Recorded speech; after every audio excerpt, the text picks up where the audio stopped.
Ladies and gentlemen, Diamond Podcasting Productions presents The Shoot, a pro wrestling podcast, with your hosts, Dan Burke and Drew McKenzie.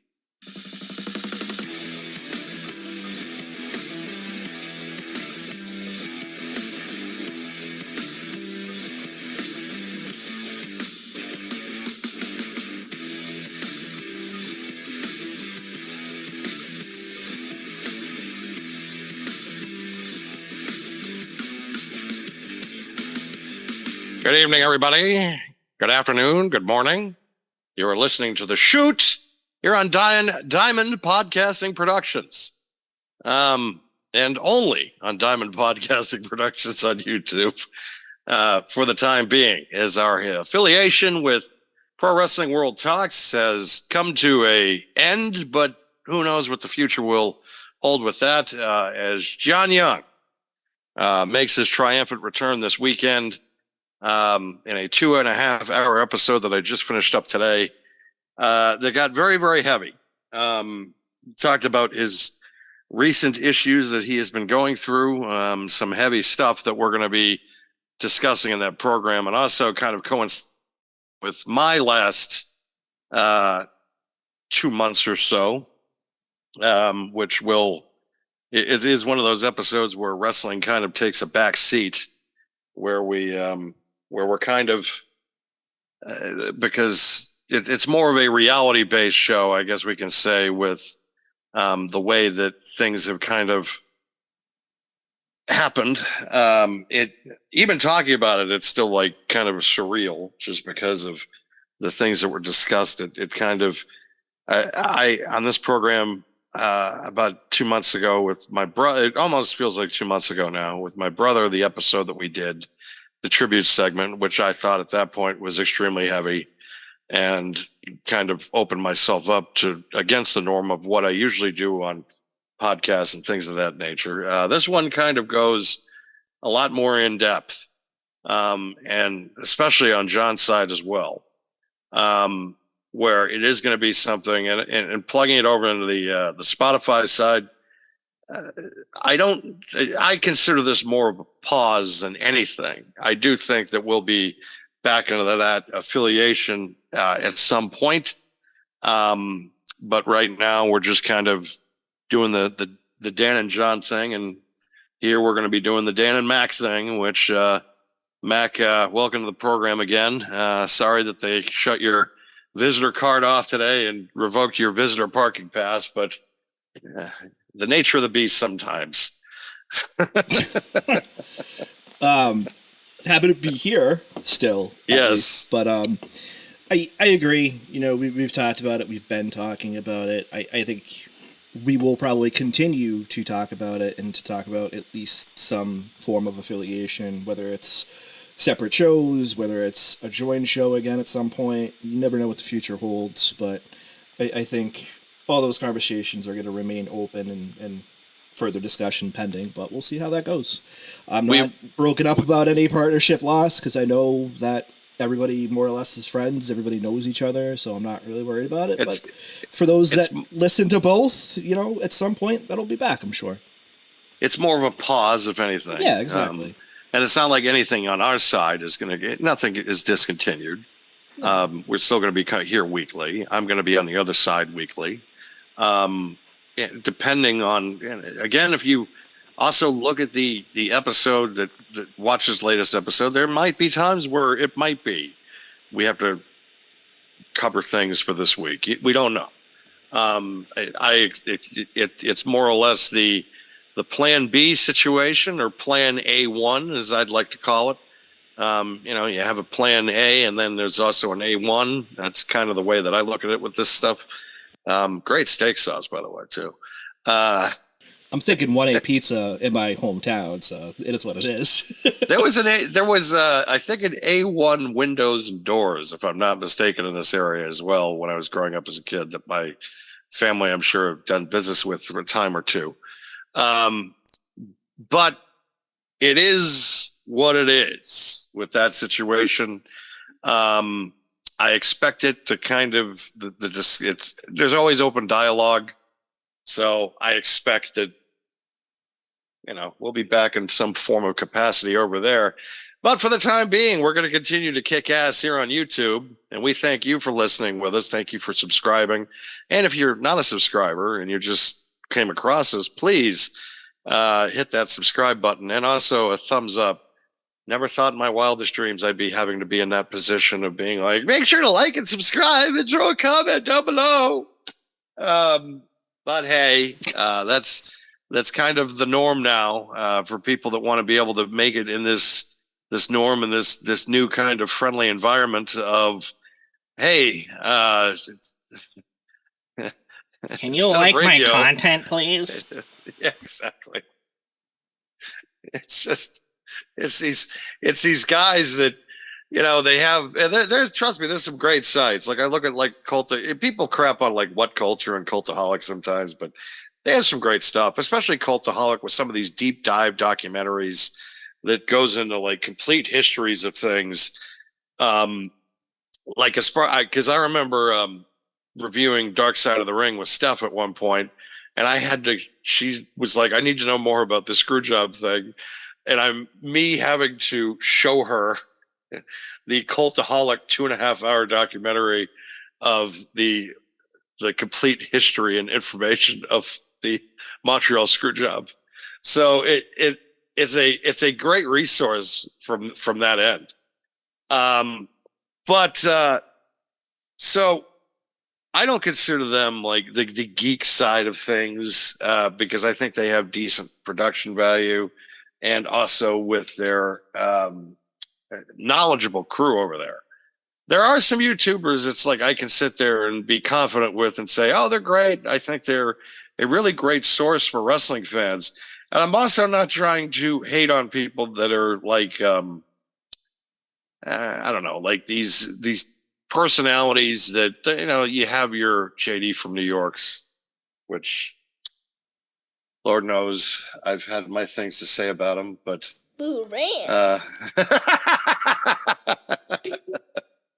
that's here nor there. I mean, it's either that or honestly, it's this one. What the fuck is that?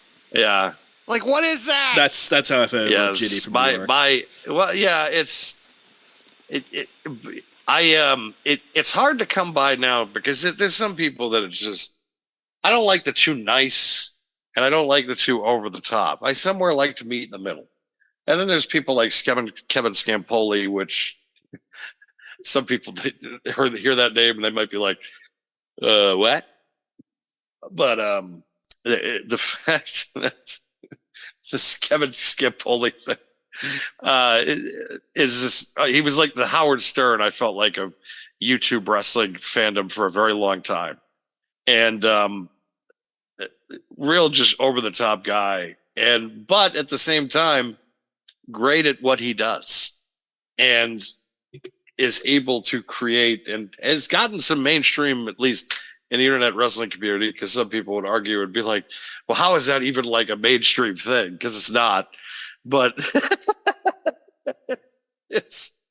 you're still dealing with a small segment of people who watch every week because yeah, there's probably a good portion of the wrestling people that watch every week that do not subscribe to the adages of the Dave Meltzers of the world or the Sean Ross Sapps or the Wade Kellers or the Mike Johnsons.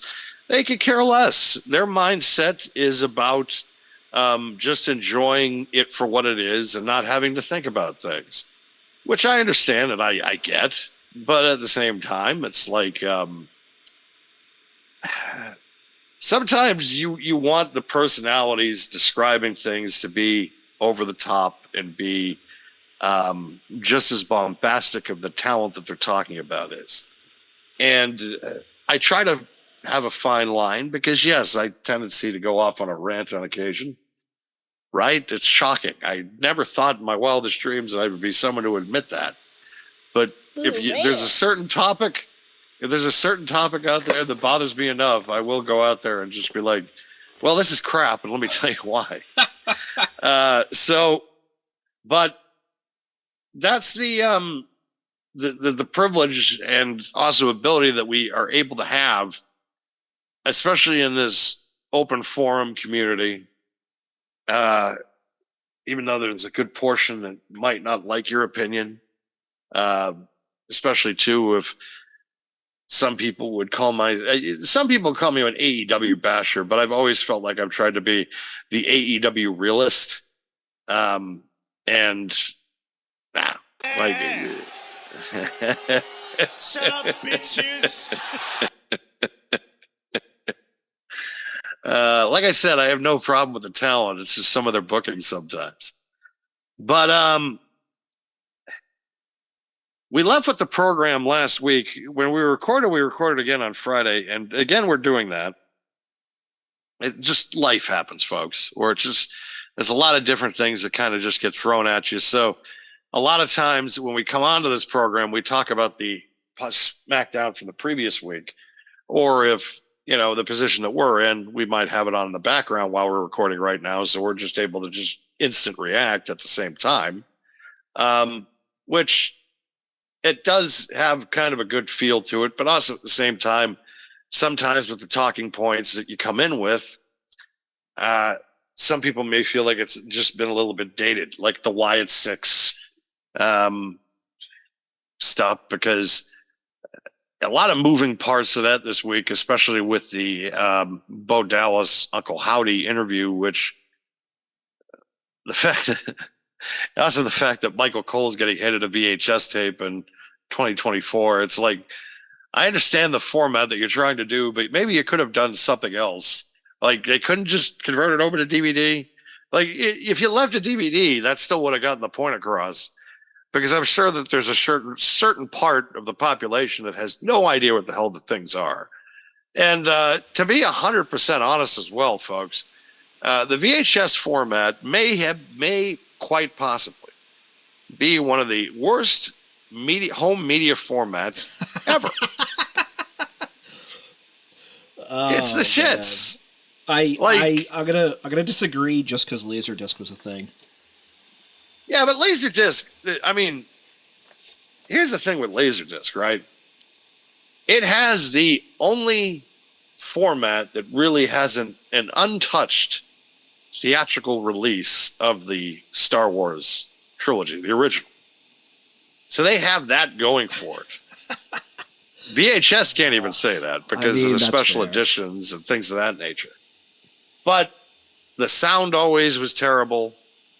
There was always that chance of your favorite movie just one day not working because of that dreaded broken tape feeling at the end of it. Where when you went over to DVD, it was more compact, number one. Moving a box of DVDs is a lot simpler than moving like a box of tapes. Trust me, I know. I've shipped both in my lifetime. I still remember selling off my VHS tapes of the original pay-per-view broadcasts at one point. And this is before the network. So, because I didn't know. I'm like, might as well just get rid of these. Plus, most of the stuff that I wanted, I was able to keep on DVD and back up. And that's the good thing about the home media market, where it's just, that's a good, and the negative and positive about things, because yes, everything is streaming, but they're also controlled by conglomerates that might change things. Like, I can't watch original broadcasts of ECW on the network because they took all the fun music out. Yeah, they cleaned it up, right? It's a great format. Like, all the kinks have been taken out of it. It looks spectacular, but I don't want it to look spectacular. I want it to look like shit. I want it to... want it to look like shit. Who would have thought those words ever would have been said? But at the same time, it's like, it looked like crap, but it was our crap. It was a bad B movie at certain points, the way that place was shot and the way that company was shot. There were times it was just like, how are they pulling this off? And just the overall quality of the actual recordings too. It's just, and I don't mean, the context of what you're talking about. I just mean the actual video fidelity to it. Yes. It was just bad. It's bad. You think about all the TVs that we grew up with, these giant tube monstrosities, and just Oh yeah. I remember, I think the Patriots' first Super Bowl victory, we had one of those old Fisher wooden cabinet ones, like probably the screen size was You probably still like. had one of those things then? We still had one of those up until Yeah. 2002, and that was in our basement. Upstairs we did kind of have, but the TV that's there now was the one that was purchased back in 2000. So even now that's obsolete, like way beyond obsolete. Yeah. But it still works. But I remember when you bought a TV back then, you kept that thing until it went. Like it was just like, oh yeah, you just kept it going. And now it's to the point of when you're able to buy like 55-inch TVs now for $300, they don't take that into effect. Like, because now it's just, because back then, if you bought like a 55-inch TV, it was probably like $2,000 more. Easily, yeah. Yeah. And now it's, you can walk into Walmart, because Walmart, because there wasn't a Walmart. There was Kmart, but Kmart, I don't remember selling TVs back then. There may have been Radio Shack. The Radio Shack sold somewhat. I think they might have, but either way, yeah. God. But you usually went to like a specialty store, like a Lechmere, because Best Buy wasn't really up into this area up until probably the late 90s to early 2000s. Yeah. They were still somewhat of a new company. But I remember it was Lechmere. It may have been like Percy's and Worcester. I think there was a few others. Tweeter, I remember, was one of them. But back then it was. I think Circuit City was probably the big yes, one. Yes, they were smattered around, but that they didn't, because I didn't remember the electronic superstars really starting to creep in until probably the 90s. Yeah, mid to late 90s. I do remember going to Comp USA in the mid 90s and thinking that was like the coolest thing. Yes, yep. Because that was also the time where you could buy, where that was such a niche business, because it's like a lot of the guys that worked in IT back then, that was still just like a microcosm. But that was kind of like, my dad called it, he's just like, so it's the Home Depot for nerds. And I'm like, well, that's a way to put it. Because you're going in there and buying computer components and like certain things that only the small number of, but that started to grow. But then custom PCs started to grow. Other companies, these superstores are coming in and meeting up with that. But now everything also is done online, where just order it from someplace, ship it to your house. Yeah, just go on Amazon, go on Newegg. Even the brick and mortar stores have their own websites. You could usually ship it from anyways too. It's just, and then of course Microsoft with their centers. I mean, they've really kind of tried to take over the market. But things now are just so interesting in how media is done and how it's so much improved to where it did, in the last, at least in the last 10 years. Because I still remember when I bought my first digital video camera in like the late 2000s, that was already obsolete by like the early 2010s because of the iPhone. It was just like, oh, great. Like great picture qualities on these cameras now, that all you need to do is buy your phone, and you have them now recording whole movies on an iPhone. And they're able to do it picture perfect quality. They can just go to Apple and just say, hey, look, thanks for doing our camera work for this film. But it's amazing with these companies still that put a lot of money into their cameras, and WWE is still doing that. UFC is still doing that to an extent. AEW is still doing that. Maybe not as much money, but they're at least doing it. Where you look at the production value of some of these sports, that you look at the NFL, the NBA, and Major League Baseball. The NHL, I always feel like, is 10 years behind everybody. It's like, I don't understand how the NHL is always fourth.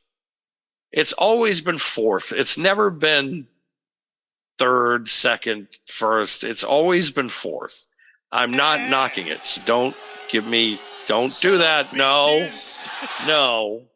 No.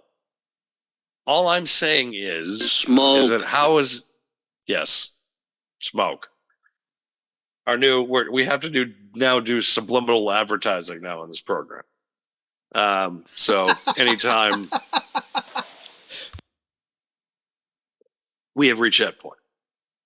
All right, so let's talk about the week in wrestling. Yeah, I mean, I changed it when you started talking about it a little bit. Yes.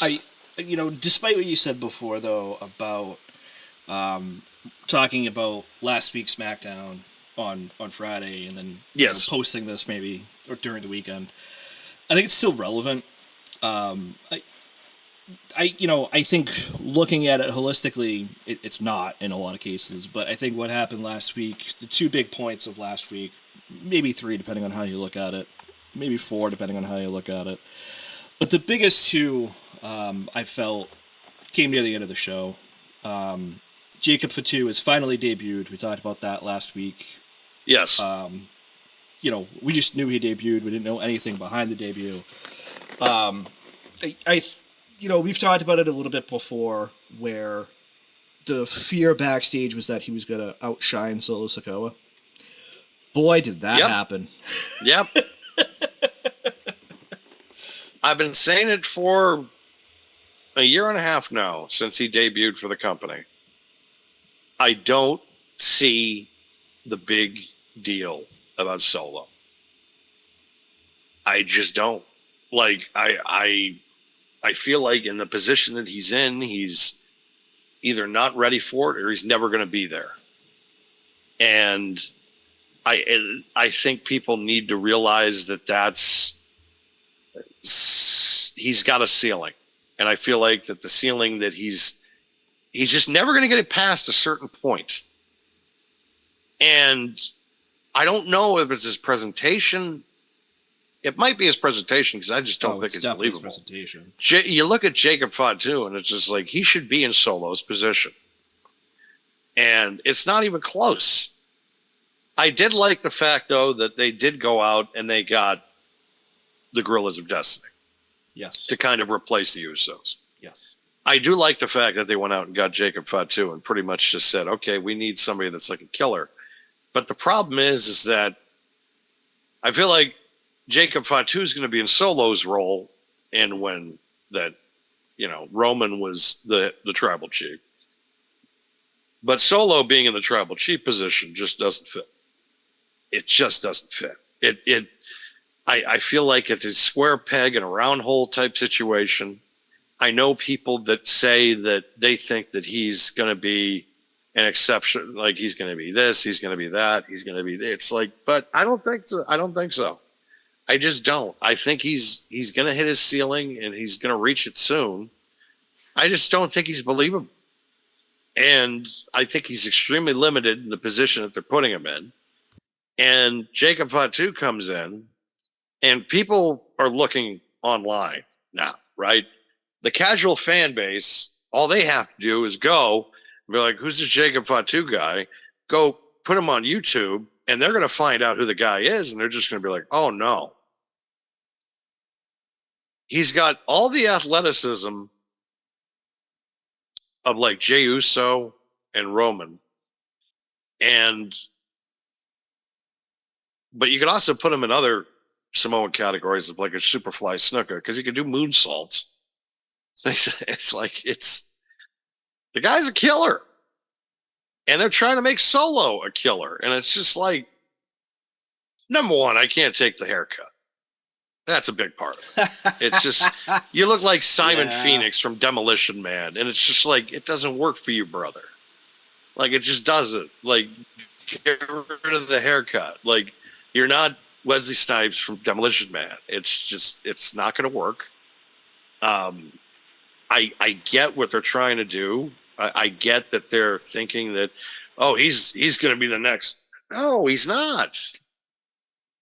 Like, and I look at that with Jimmy, and it's unfortunate because Jimmy's had a great career, but I don't see Jimmy Uso getting past like a certain point because it's obvious what happened at WrestleMania. Because I was telling everybody, I'm like, well, if he wants to be like the man, he's just going to have to like go all fucking out. And he didn't do that. Yeah. Like, he didn't. We talked about that. He got exposed to the fact that he is not a singles competitor. And listen, there's nothing wrong with that. But trying to establish him as a singles competitor, let's just be real, it didn't work. No. You know, and like I said, at WrestleMania, and you're saying effectively the same thing, so it's like he got exposed. He's not the singles talent that people thought he would have been. Again, in a sense, that's not a bad thing. Like, he's been a multi-time tag team champion with Jay. So I don't really see anything wrong with it. I think they probably rolled the dice on him for that WrestleMania spot with Jay, and it didn't work out. And one match on the card isn't going to affect the fact that it was a very great WrestleMania. But I guess my one question to you is, this new bloodline has 4 people. Roman comes back, he's obviously going to be a face. Correct. Jimmy comes back, he's obviously going to be a face. Jay is already a face. Who do you add as a 4th guy here? I don't know. I think there's another cousin coming from Japan. At least that's what I've heard. Yeah, I've heard that rumor too. Yeah. So that I think is something they're probably going to stick with, which is fine. I just, I really don't know where they're going to go, what line on this they're going to go with. Smoke. Thank you. I just thought it was perfect timing. I thought, honestly, I think that works, because I think that any time now that should be the calling card for anything, because again, when I put my camera down and things of that nature, it makes sense. Couple of Nick cameos tonight. I saw Jalen Brunson sitting in the front row during it's nice that they're doing something to Oh, look! Oh, they're doing like an NBA face-off, but this is funny. I'm not even watching it right now. I'm gonna watch it tomorrow on Hulu. But yeah. So Jacob Fatu, he debuts, comes out. They all attack Cody. Apparently now there's going to be a 6-man tag match at Money in the Bank, which is next Saturday, the weekend of July 4th or after July 4th. So we'll see how that goes. I kind of been calling this for the last couple of weeks, especially this past week where he finally debuted. I knew it was going to be a 3-on-3. I really didn't think Cody was going to defend after that attack, especially. No, they're somehow going to make it where they defeat, if KO eats the pin, or if it's going to be Cody that eats the pin against Solo. So that sets up the matchup with him and Cody. Because Solo, again, went on that losing streak, and now all of a sudden is going to be in line for the championship. It's like, but you haven't beaten anybody. Well, let's be real. He's going to lose anyways, so I don't see him winning. Yeah, because Roman's going to fuck him over. Exactly. Exactly. So also on Friday Night SmackDown this past week, or last week, if you will, CM Punk came out. He did. There was 2 segments. There was the one with Paul Heyman, which I thought was very well done, honestly. I thought that was so well done. Paul, what's the favor? Take me with you. Take me with you. Take me with you. But also, near the end of the night, Drew McIntyre, who obviously did not quit, comes out and attacks CM Punk, carries him all the way back to ringside. I caught the clip of it you can barely see him in the picture, but he walks past a few wrestlers. There, he's walking past Candice LeRae, I believe Indy Hartwell, which I thought was kind of telling that he walks past some of these wrestlers, like he's carrying them like Jesus, basically. Here's your savior. Here's your Messiah. Your Messiah has been claymored. Yeah. So brings him back out. I think this was a good segment, especially with Drew kayfabe quitting. It's, to then see him on SmackDown and see CM Punk on SmackDown, I thought was just in Chicago too. They set it up just fucking brilliantly. Because you go through that whirlwind with emotions. It's Punk and Paul for the first time in Chicago in over a decade. So they have that great one-on-one moment that babyface Paul Heyman, which again is something to lo and behold these days. Even though he's always been never really a heel, I always feel like that he's always been like that. He's Paul Heyman. You love to hate him anyways. Yeah, absolutely. But with this, it was the emotion of that, the tease of them two getting back together, and then the horror later on in the night with Drew just completely laying him out, the bracelet being taken off, which has the symbolism, which again is setting up for SummerSlam, because it's the only way. You don't need a title for it between these two. You don't. Now there's so much of that personal rivalry now between these two and so much is there. Yep. Where you don't need it to be a title. This thing could main event if you had to, which that's saying something considering how much of a draw Cody is. I expect fully Cody though and Solo to be the main event, especially if Roman is involved. Right.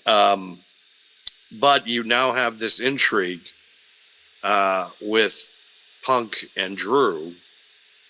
The only thing I had a problem with it was Drew on Monday making fun of his dog, but that's besides the point. Hey, at least it wasn't, Big Boss Manning his dog. No, that's true. Like, I guess anything is an upgrade from that. Yeah. But just an all around great segment. We all knew there was a wink behind his retirement, so it definitely made sense to have him come out on Friday and just lay him out in the city in his home city. Home city. So it's just like, this makes all the sense in the world. Well, if you think about it, the week prior, he screws him in his home country. Yep. Then Drew kayfabe quits and comes on SmackDown, and CM Punk happens to be there, and it's CM I guess Punk's all you hometown. had to do was just look at the map and figure it out. Yeah, and just say, "Oh, okay."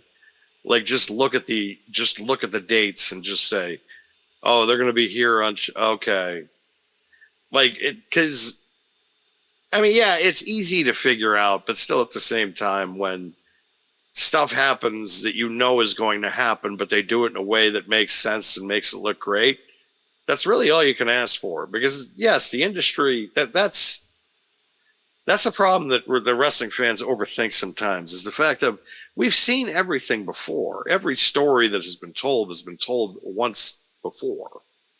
But the thing that people need to realize is that it's how you get there that's the part. It's the little inside things that happen.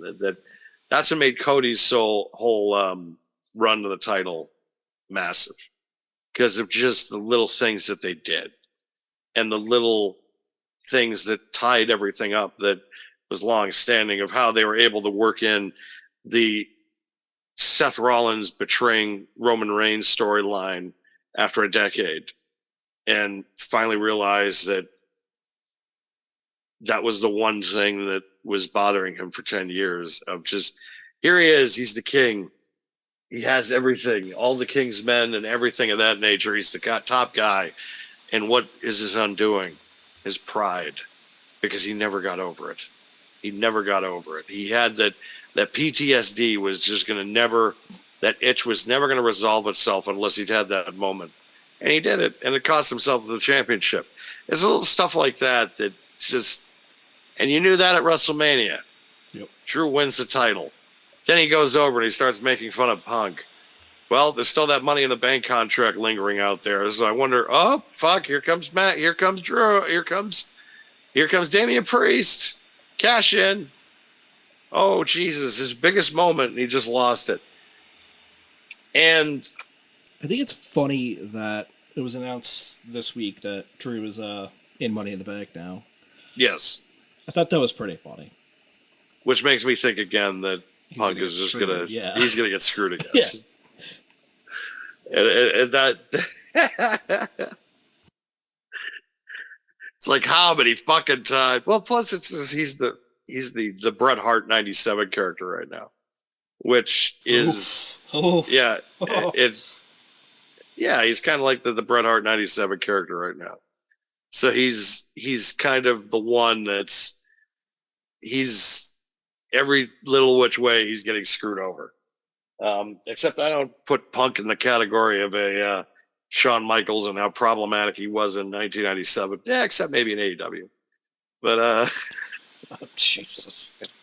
I'm kidding. He didn't do anything wrong in AEW. We'll do that later.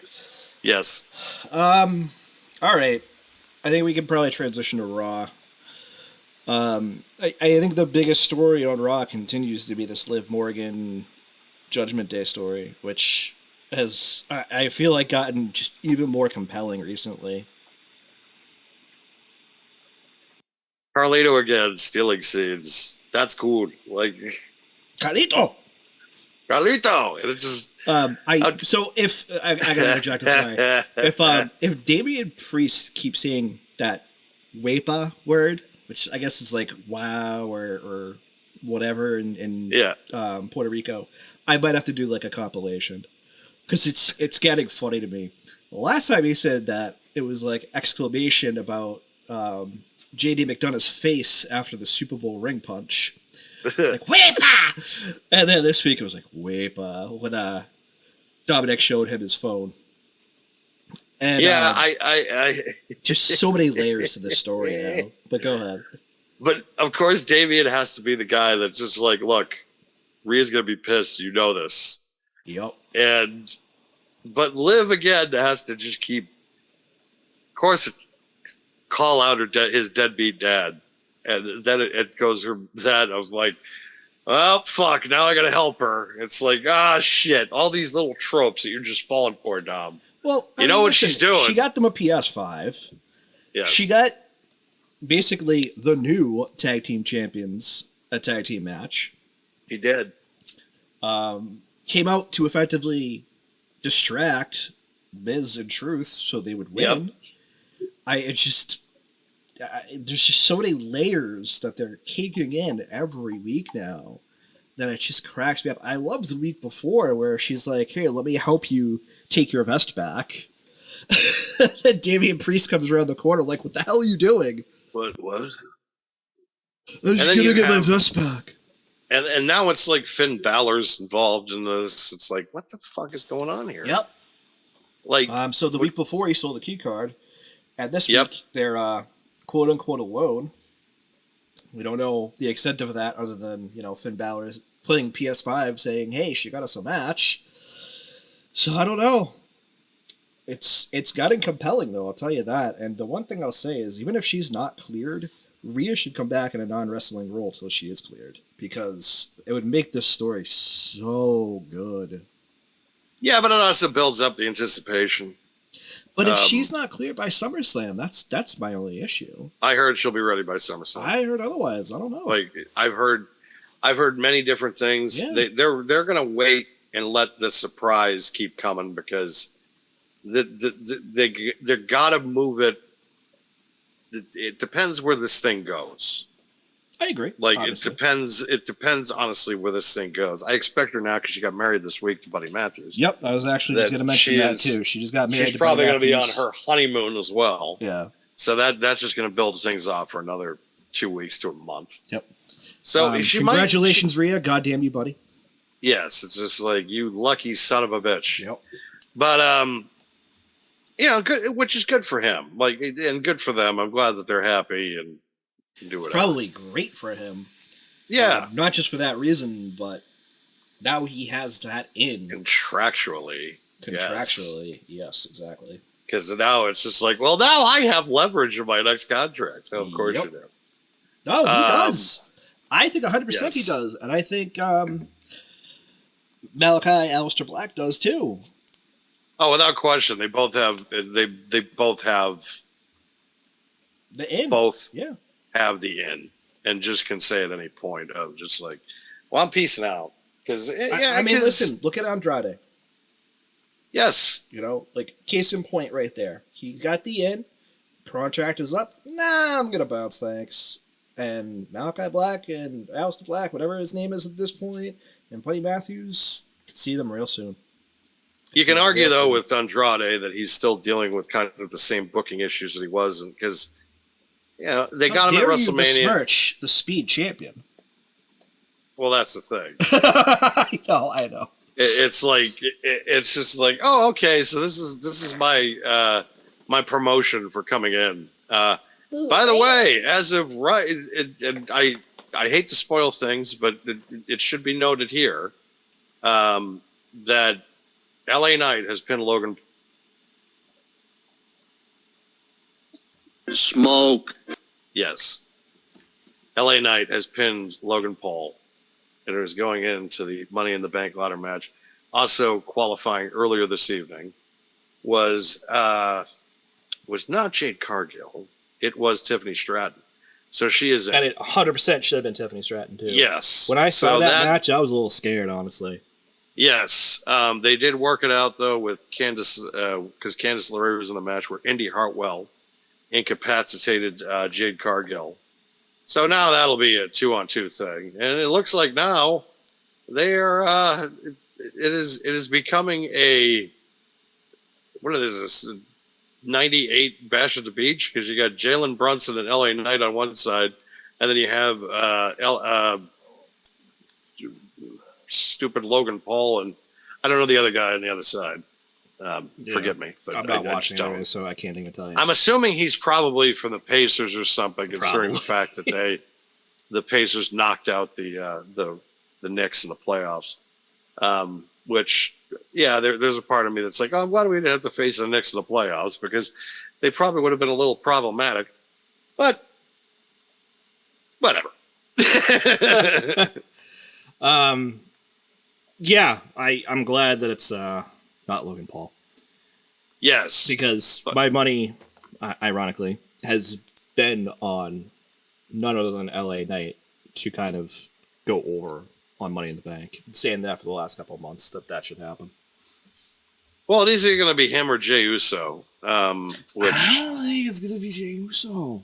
Probably not. I think they're going to tie him up in whatever bloodline story they're going to do when Roman comes back.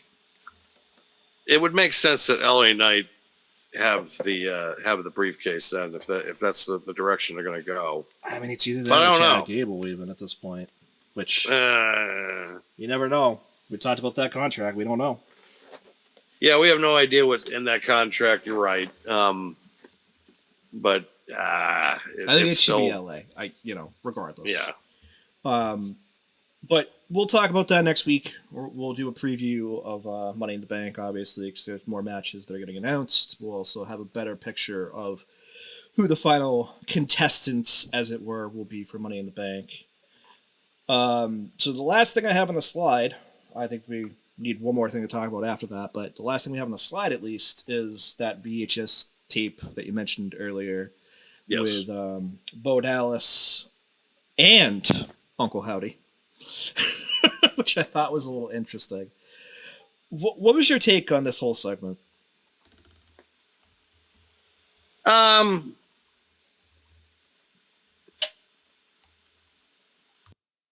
heard a lot of praise. I've heard a lot of things of people saying that it really it was an emotional segment. It was an emotional segment. It was. It was supposed to kind of tug at the heartstrings a little bit and make you also question some things, which it absolutely did. I feel like it's been enough for them to continue the storyline without too much, even though Chad Gable got chased out at one point by Nikki Cross's character. Yeah, that was great. I do like the little kind of hints that they're just doing now. Like, they don't have to make it where they're there on TV every week. They can send in videotapes and things of that nature. Very NWO-esque. Yeah. So, yeah, I mean, from that standpoint, I'm with it. I'm very intrigued on where they're going to go with it. The problem is that they have to keep up with it. And the problem with Bray's storylines and things of that nature that he's been involved with, yeah, good beginning, but then when it gets to the in-ring product, and that's kind of where the difficulties start to begin. And that's when you hear the fans kind of just being like, whoa. And I think that's always something they're going to have to deal with in keeping up. But I understand why they want to keep with it. Like that perspective, I understand why it's just like, because it is very creative. It is very outside the box. It is very, and in the industry, it's like that I got to keep reminding myself. And I think a lot of wrestling fans need to too. You have between Raw, SmackDown, and NXT, 7 hours of live television. You have to come up with the stuff for every single week. And not everything is going to stick. So Bray's stuff, it's like, yeah, it is very hit or miss. But at the same time, the direction, we never really got a chance to see what Bray was going to complete after January of 2023, because unfortunately he passed away. But he had the health issue before ultimately he had to be off TV, and that's, but now the hard part is being able to carry out all his stories with somebody else kind of in his shoes. And because again, it's very give or take. There's going to be things that are going to hit, and there's going to be things that are going to miss. And I also kind of question who in this storyline are going to be affected positively by this, or how negatively they're going to be affected by certain things if things don't go the right way. So there's so many moving parts of this. Could have, I think, a lot of, outlayering branches, but be very effective, be very,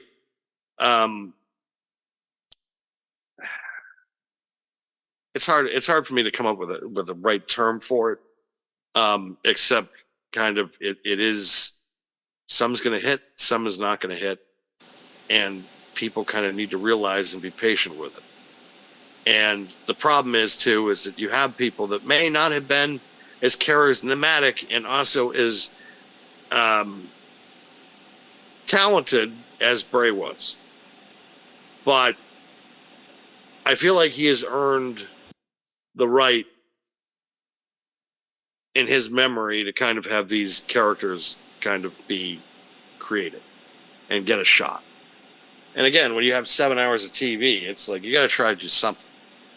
And you're fighting with, and also you're trying to go into Netflix come January in the best possible position you can be at. It also was announced this week by Triple H that once they go to Netflix, Monday Night Raw will be not rated. Yeah, we'll get the uncensored edition. He announced it on Pat McAfee's show this week. I actually caught that episode. I don't catch every Pat McAfee show because hard. Life. Yes. Yeah, well, it's hard to always watch that show, I'll tell you that right now. But when he does talk about the industry and he has special guests that are wrestlers on, I think it's an engaging watch. That week he had Michael Cole on later on the show. I caught the Triple H part because that was the part I was focused on, given that news. And it was great to hear, honestly. because those that kind of long for the Attitude Era, especially, or remember it fondly, want, and ECW to a lesser extent as well, they want to kind of go back to at least some form of uncensored.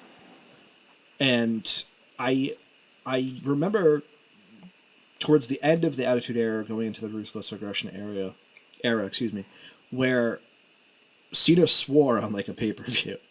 Yeah. And I remember everybody's reaction was like, "Oh my god! How? I can't believe they did that!" And I was like, dude, all he said was word MMF in life. Like, yeah. Okay, whatever. But now we can see more of that. Now we can probably see more, cutting, we'll say it that way. We don't know. We don't know what it's going to look like. But even the prospect of it alone is kind of exciting for a lot of people. They're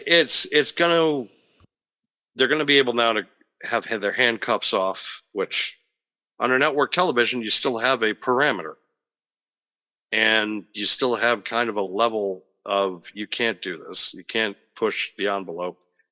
They are going to also have to deal with sponsorships as well, because they're a heavily sponsored company, which there's a lot of reasons why that they're making the money that they are, not just their live event business being up, not just their television revenue being up, not just their, just everything, not just every little aspect in this industry. They have been able to dominate the last couple of years. And unlike other companies, they're able to make a ton of money, and they're able also to create such massive interest into this product. And again, shut up, bitches. Again, more and more people now are tuning into this product than they ever have before. They have such a global footprint. It's cool again. People are coming here. They're watching the TV. They're going to live events. They're spending money. They're making plans to come to these events and enjoy themselves. And it's nice again to finally have these people and people in this industry having fun again. And I feel like with Netflix that it's going to be even more fun. They're going to be able to come so close, I think, to getting to the angle that everybody wants it to be, of almost like a renaissance of the Attitude Era. I don't think they will outwardly do that, because again, they have sponsorships. When you have Mattel as your toy line, the last thing you want to do is piss off the people that also make Hot Wheels and Barbie. That's a good point. That's when you're the only brand, the only wrestling brand that has Funko, because you got the exclusives to them. You're going to want to keep those people not only happy, but you're going to want to keep the global footprint that you have out there, where people go to stores, they go to a toy aisle, they go to a Walmart or a Target. Your toys are prominently featured alongside Star Wars, alongside, DC, Marvel, all these big time companies, all these big time IPs. And it's important to hold on to that and be able to cross over into more and more homes, which they're going to have more eyes on them watching when they go to Netflix. And they probably had it, because now they're going to be able to watch the next day easy. They don't have to worry about commercials. It's going to be free flowing. I still don't know though if it's going to be 2 to 3 hours, if it's going to be 2 or 3 hours. Like I still don't know. I mean, I think television wise though, it'll be easy, because you now can push matches to go 25 minutes on TV, and people aren't going to really shake a stick at it. Well, and it's not even that, Dan. For me, it's the fact of, how many matches for both products, right? For AEW and for WWE, do we only catch bits and pieces of because of those commercials? Right. And now that's not going to be an issue. Picture-in-picture won't be a problem. Well, I mean, there's times they don't even do picture-in-picture, but you're right. Right. It just won't be a problem, period. But, I keep hearing different things, too. I hear, like, oh, it's going to be 2 hours, and SmackDown's going to move to 3 hours when they go to, USA. Or, no, both shows are going to be 2. Or, no, it's going to be the same format regardless. It's like, nobody knows. Nobody can answer that question right now. No, nobody can. I think that everybody, I think right now is just like us. We're speculating. We're sitting here and just saying, okay, this is what probably it's going to be, but we still don't know definitely. We know the first part of it now is that they're going to be uncensored, on which is good, because when you have The Rock going out there and cutting promos, you need that kind of, like, you don't need to be interrupted by the commercial. Yeah. You don't need to maybe limit him to 40 minutes, as it were. Or you don't need also the censors just bleeping out people chanting like raunchy stuff, because oh god, yeah, you don't have to worry about it now. There's no FCC. Netflix is looking at it like this is cheap because we don't have to provide anything except the space. They don't have to provide the cameras. They don't have to, because WWE pays for it all. And they have their own stuff. This is the company that keeps putting stuff. They've done everything in-house for years. They're going to continue to do that. They have probably one of the strongest production teams in any sport or any form of entertainment, in my opinion, especially lately since Kevin Dunn left. I knew that was coming. My boy Jim, he wants me to say it. That's right. Every time he says it, I'm like, all right, he knows what he's doing. Ooh, man. The one thing I would add to this is, we talked about the contract a couple weeks ago between Netflix and WWE. We said that, at some point this contract may or may not go up based on the Peacock deal, which is expiring next year.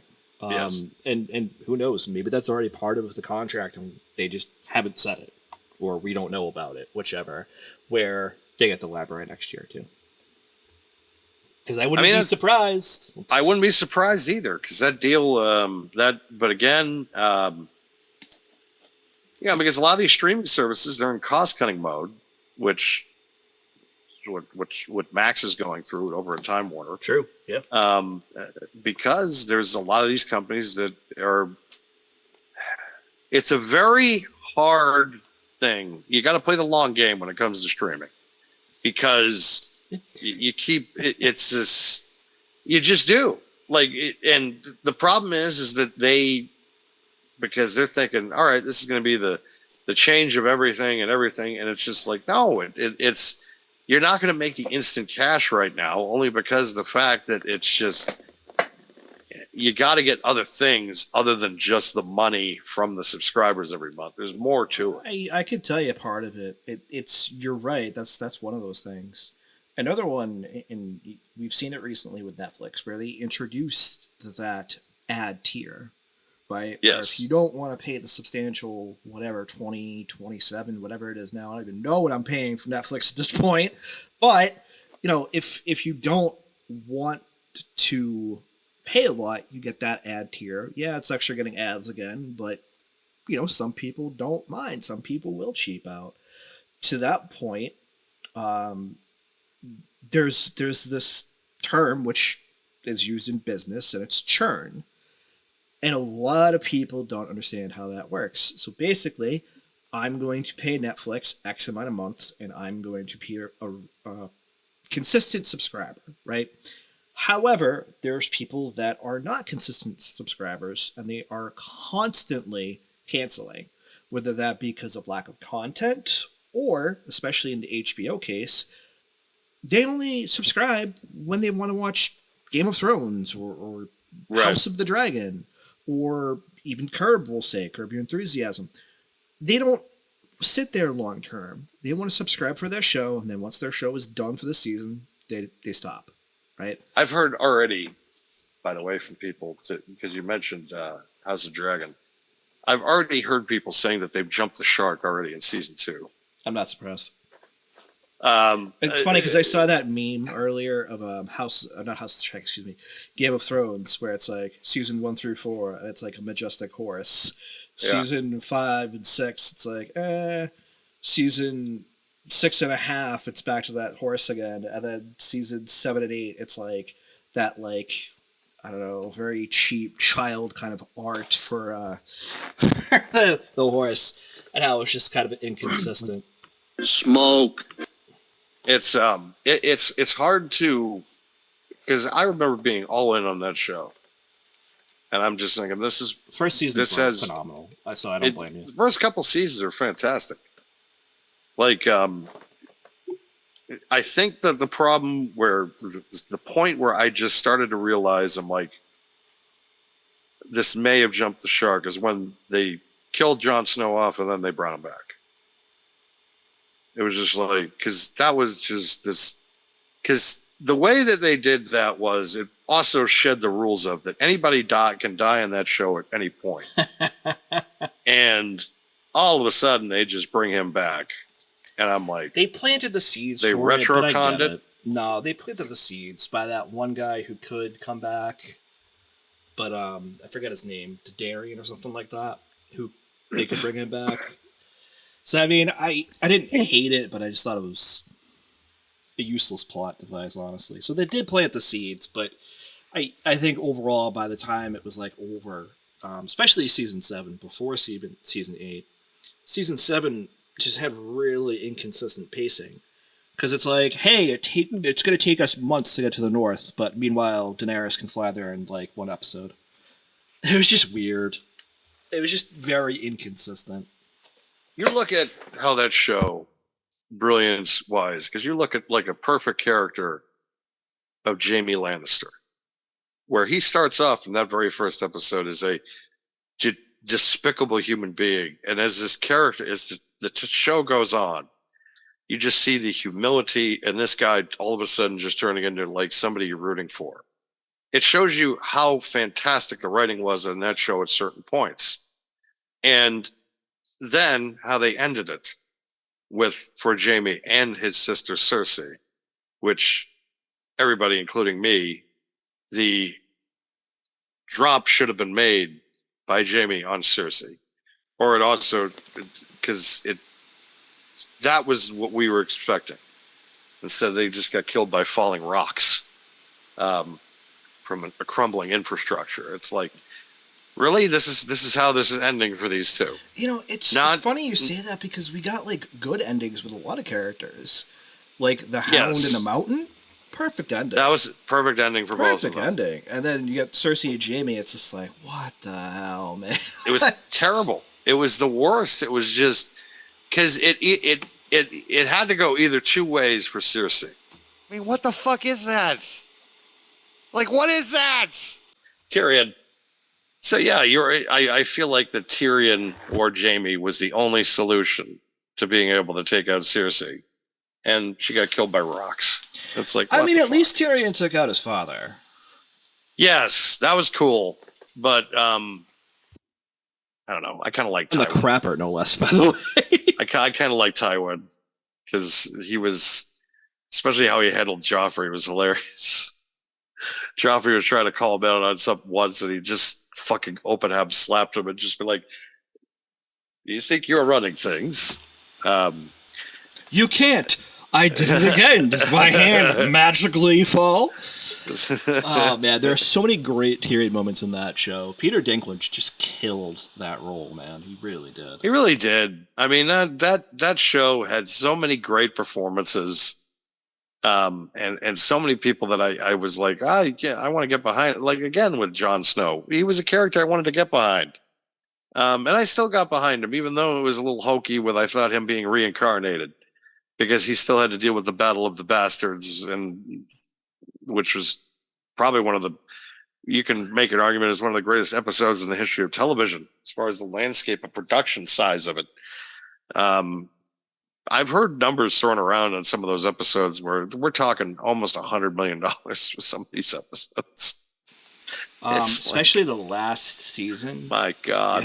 You had, the last couple battles. The Night King, and all that stuff. It's just, I'm sure they were expensive. And I'm sure they had to pay a lot of overtime that night, too. Oh, without question. It's just ridiculous. And these are not easy productions when you're having to do this in like fields where there's probably no running water and these old castles. You're just like, oh, Christ. Well, I'm sure they brought like 1 million porta potties for that shit, yeah. Oh, without question. Can you especially all the extras. At the porta potty too, man. Good Shit. God. But hell, they were able to pull it off, and it was extremely brilliant. But the last couple of years, you're just like, what the hell are you doing? My biggest gripe, and I hate to say it this way, and this will be the last comment before we move on, but my biggest gripe was George R.R. Martin has not completed the last 2 books, I believe it is. Right. And that's kind of my biggest gripe. I'm sure he was consulted, but I'm sure there's stuff, and it happened in the show, that just does not happen in the books. Right. I feel like Jon Snow coming back is one of those things that is going to happen in the books. Like I said, it's already kind of been put in there and dropped. In the books, Catelyn does come back as an undead. A little bit less so like Jon, but still comes back. She's Lady Stoneheart, I think, when she comes back. Mm-hmm. That doesn't happen in the show. I don't really care that much. Not a big deal. And I'm willing to bet a lot of the other stuff that happens in the show does not happen in the books. Just, especially these last 2 when he finally finishes them. If he finishes them, I'll knock on wood now. Because, he's not getting younger. But, all in all, I hated the way the last 2 seasons went. There were some good parts, don't get me wrong, but overall, it was just, not great. Go ahead. It's tough to live up to the hype, too. It is. Because everybody's so hyped up about stuff like that. It's just, they look forward to it. And then but you're right, though. And I think that's a good point to say because, when you hype something up so much, it's not always going to live up to those expectations. So right. Speaking of expectations, I think that's a good segue, actually. We only have seen Wyatt 5. We have not seen 6. Mm-hmm. I know there's a lot of talk about the 6 maybe being Alexa. Who do you feel it's going to be, though? I don't know. Alexa makes sense. Yeah. Especially, too, I feel like that she wants to continue her career with this stuff, and it's just like, I mean, that's fun, but I still like the mean girl, I like the goddess Alexa Bliss. Yeah, I like that. I like the goddess era of Alexa Bliss, too. Like, I get her maybe wanting to be over to the darker side, which I get. That's fine. But from my point of view, it's like, sorry, I like the mean girl. I like the goddess era. It's just, but I get it. I get her probably wanting to continue. And plus, you get a tag team division out of it you put Alexa and Nikki together again, which they've had good chemistry over the years. So yeah, absolutely. There's that. So there's that angle, but also at the same time, could be Braun Strowman because Braun has not crossed over yet. That's always going to be, I think, an option to do.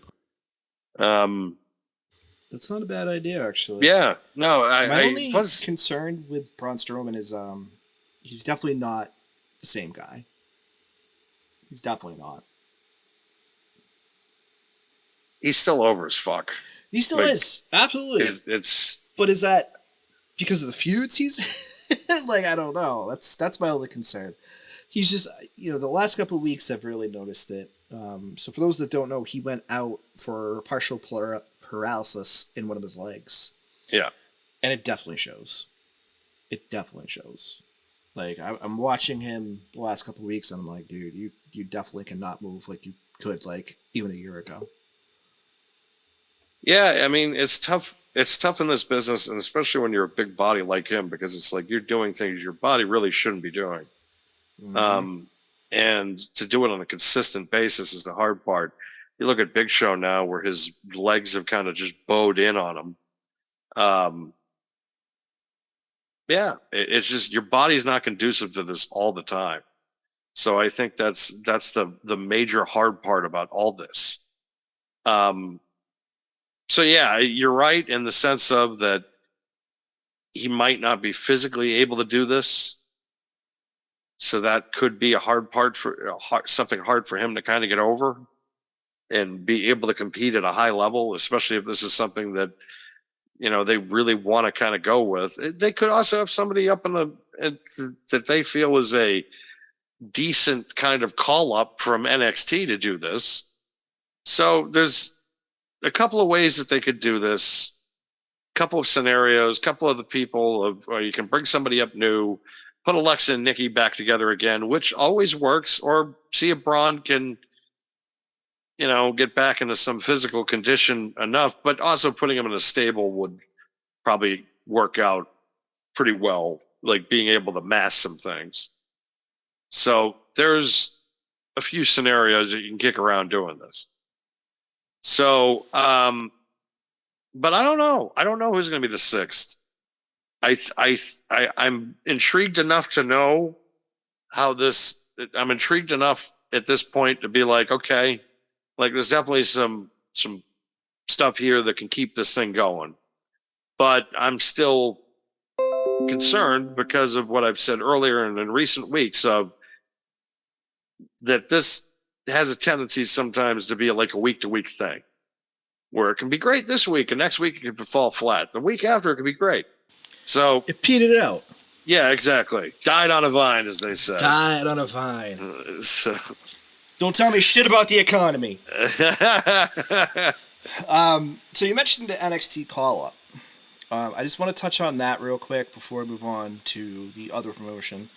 But, so, the last couple of weeks on NXT have been really engaging for a variety of reasons. Yes. One reason, maybe two, depending on how you look at it, is the inclusion of TNA superstars. Yes. So Jordan Grace being probably the bigger one. However, 2 weeks ago, we also had the quote-unquote NXT debut of Joe Hendry. This week, we had no NXT, or no TNA really, I should say, kind of representation on NXT. Does this help them, or does this hurt them? What, the fact that there's not somebody on TV every week? I don't want to say every week, but I mean, it's a noticeable drop-off, in my opinion. Look, you had Jordan Grace, who had a match on NXT, was there for pretty much a month. Yes. And then finally had her match at Battleground with Roxanne Perez, which, yeah, you could make the argument, as we did, of course, we made the argument already on the show, that was not the right move. Do we expect Jordan Grace to be back? Yeah, 100%. I expect her on the main roster, though. With Joe Hendry, I thought that was a huge surprise, and a very good one, considering how over as fuck he is. But to then go from there into Heatwave pretty soon, with no real representation, it almost feels odd now. It does, because it's very kind of just like, but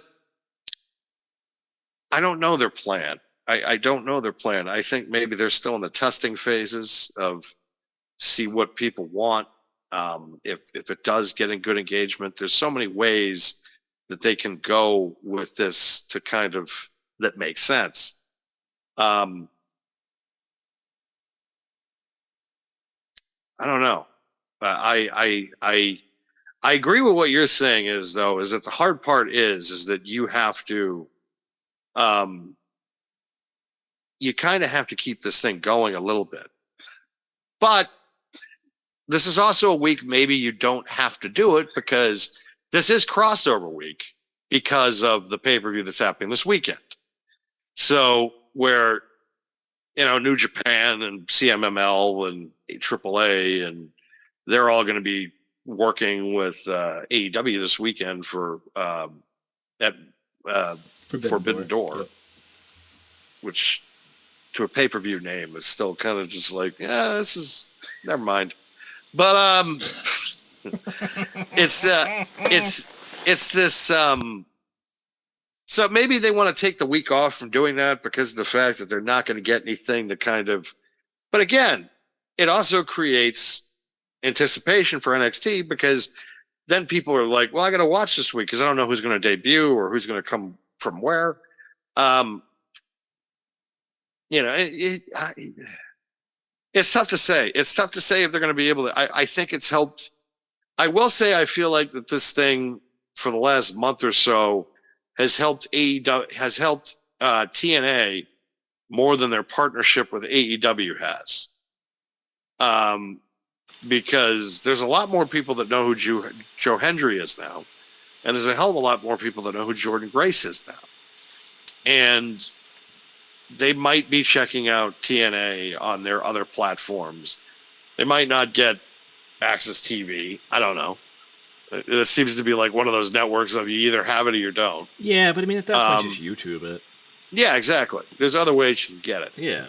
So, but I that's a tough one because, I could see the point of wanting to keep it going every week, but also I could see the point of also giving it a break once in a while and not having to do it every week because it takes away the specialness of it. I don't know because I see both sides of it.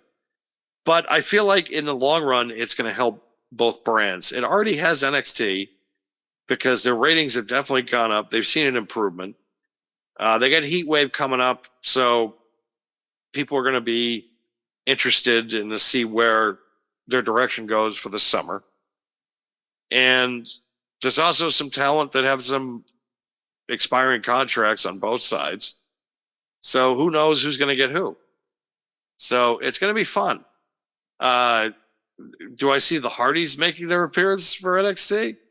At this point, I don't know.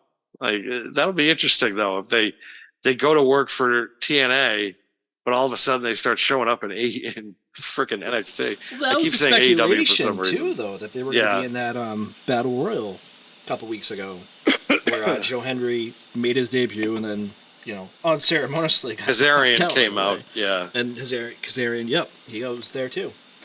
I don't know. Just give me more Joe Hendry. It's come on, dude's way. You believe in Joe Hendry. We believe in Joe Hendry on this show. On this program, we believe. Yeah, and on the other program too. Let's be real. You guys believe in Joe Hendry. I believe in Joe Hendry. All right, so that's it for WWE this past week. I feel like we touched on everything that was at least important. We're not going to spend too much time on the other promotion as Dan is doing something else. Smoke. What? What else? What else do you want from me? I don't know. Shut up, bitches. Give me that one. Especially since we're talking about AEW. So this week, I grabbed a snippet of a repeat of the article to kind of show. I also have the heavy players here, one being Dave Meltzer, who obviously is Wrestling Observer Newsletter. So this week, they reported that the talent for AEW is paid in annual contracts, with the total talent payroll being approximately, I'll say it that way, $104 million per year. Some familiar with this budgeting, whatever, reportedly mentioned that pay for some included per match figures. We don't know who that is. We can make the assessment, though, however, that it's probably the top talent. Actual number is believed to be slightly below 104, but not by much. To break even, they would likely need at least $125 million per year from WBD, Warner Brothers Discovery, but until a deal is signed, nothing is certain. So, for context, Mercedes Moné is making approximately $10 million a year. Correct. Okada is making approximately, I believe, $1 to $3 million a year, as is Will Ospreay. That's what I've heard. Yes. The average is skewed because of those three talents. The average, they were saying, was in the 550. Did she just throw something at you again? I got hit in the head with a bottle. Okay. I saw something whiz, but I wasn't sure what it was. Love you, Stephanie. Love you, Steph. That's what he says. I'm not moving. Okay. So. I'll take care of it. Yes. Yes. Love you, Mac. Because I'm not booked. Love you too. Love you. Anyway, let's we also have got a stamp here. Because I'm not booked. I'm not booked. We also didn't include the fact of any type of advertising that AEW needs to do, any type of production costs that AEW has. We're not including any of that in the numbers. We're just including that's the talent. So 104 million. Let's look at this from. I have pulled up the Major League Baseball payrolls currently right now for the 2024 season. So AEW is at $104 million. The Oakland Athletics, just over $60 million. The Pirates, $85 million. The Guardians, $93 million. The Orioles, $94 million. The Marlins, $97 million. The Rays at 101. And the Tigers at 103. They have a higher payroll than like the bottom 7 teams in Major League Baseball right now. So, cat junk. Okay. Kitty. It's a kitty. Ah! I didn't know that Daria was. Because I'm not booked. Without me being in the frame. No, we were worried about the cat, like the cat getting me claws on me. I pull it off. Yes, we didn't see you. Sweet. We didn't see her? We didn't see her. Smoke. No, you were fine.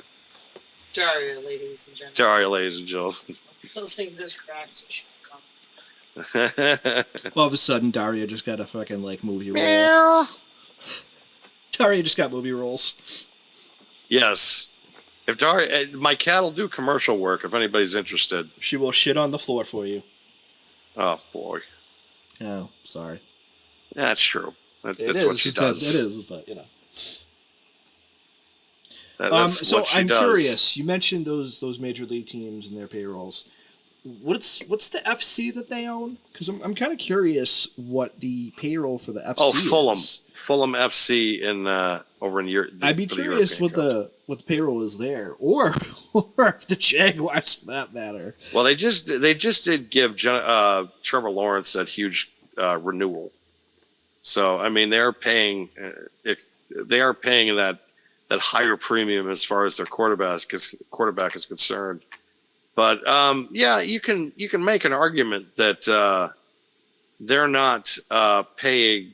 That they're paying more money and have put more assets into this than they have the Jaguars, the Fulham Football Club, and also some other entities that they might own, especially that news network that Shad Khan had put a lot of money into, and right. At one point had just pulled the plug and was funding, where they just were like, well, that's the end of us. That's the end of it for us. Where this again could happen for AEW if this thing does not turn a profit in the next few years. Right. Or if they do. Hold on. That's a good point to make here, because we're not talking just about the fact that they have a bloated roster with a bloated budget for the roster. It's also the fact that when you mention those teams that you mentioned in the MLB, when we mentioned the Jaguars and Fulham FC and what their talent roster and budget for that roster looks like, those teams are turning a profit. Let's be real. NFL media rights are through the roof. Yes, they are. We're talking like billions of dollars. Yes. I don't know what the FCs in in England or those other countries are, but I'm sure it's maybe an equivalent to that $1 billion plus that the NFL takes. With AEW, on the other hand, vastly different,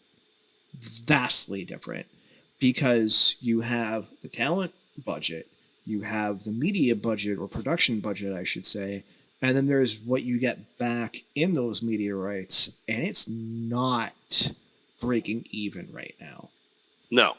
And even if they make that $125 million that they want, quote unquote, from Warner Brothers Discovery, there's no guarantee that they're going to get it, number one, and that still is only covering the talent budget, not the production budget, not, advertising budget, and that's the difference, right? And the biggest thing for me is the fact that if you are paying your talent $100+ million a year, and you have 125 wrestlers, I believe it was, and your average is bloated because of the top talent that you're overpaying, we'll say it that way, that's a little ridiculous.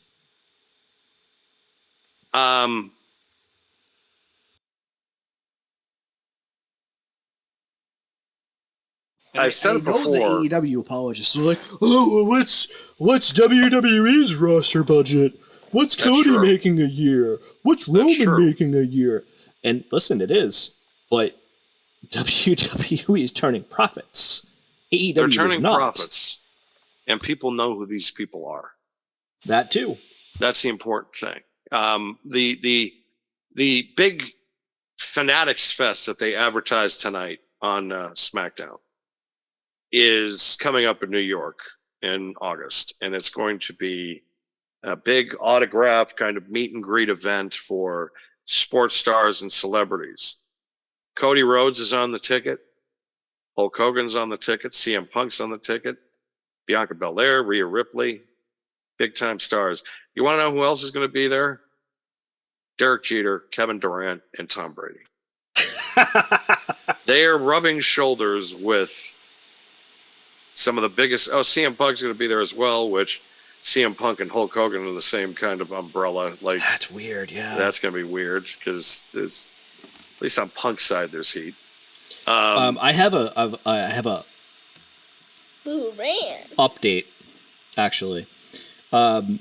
So he's currently watching SmackDown since we're recording on Friday again, for those unaware. He feels that Roman should be there tonight because it's Madison Square Garden. I told him no because it's SmackDown. And then he just sent Paul Heyman bumps better than the entire AEW roster. Fight me. So if anybody wants to pick a fight because of that, you can also find on social media. Yes.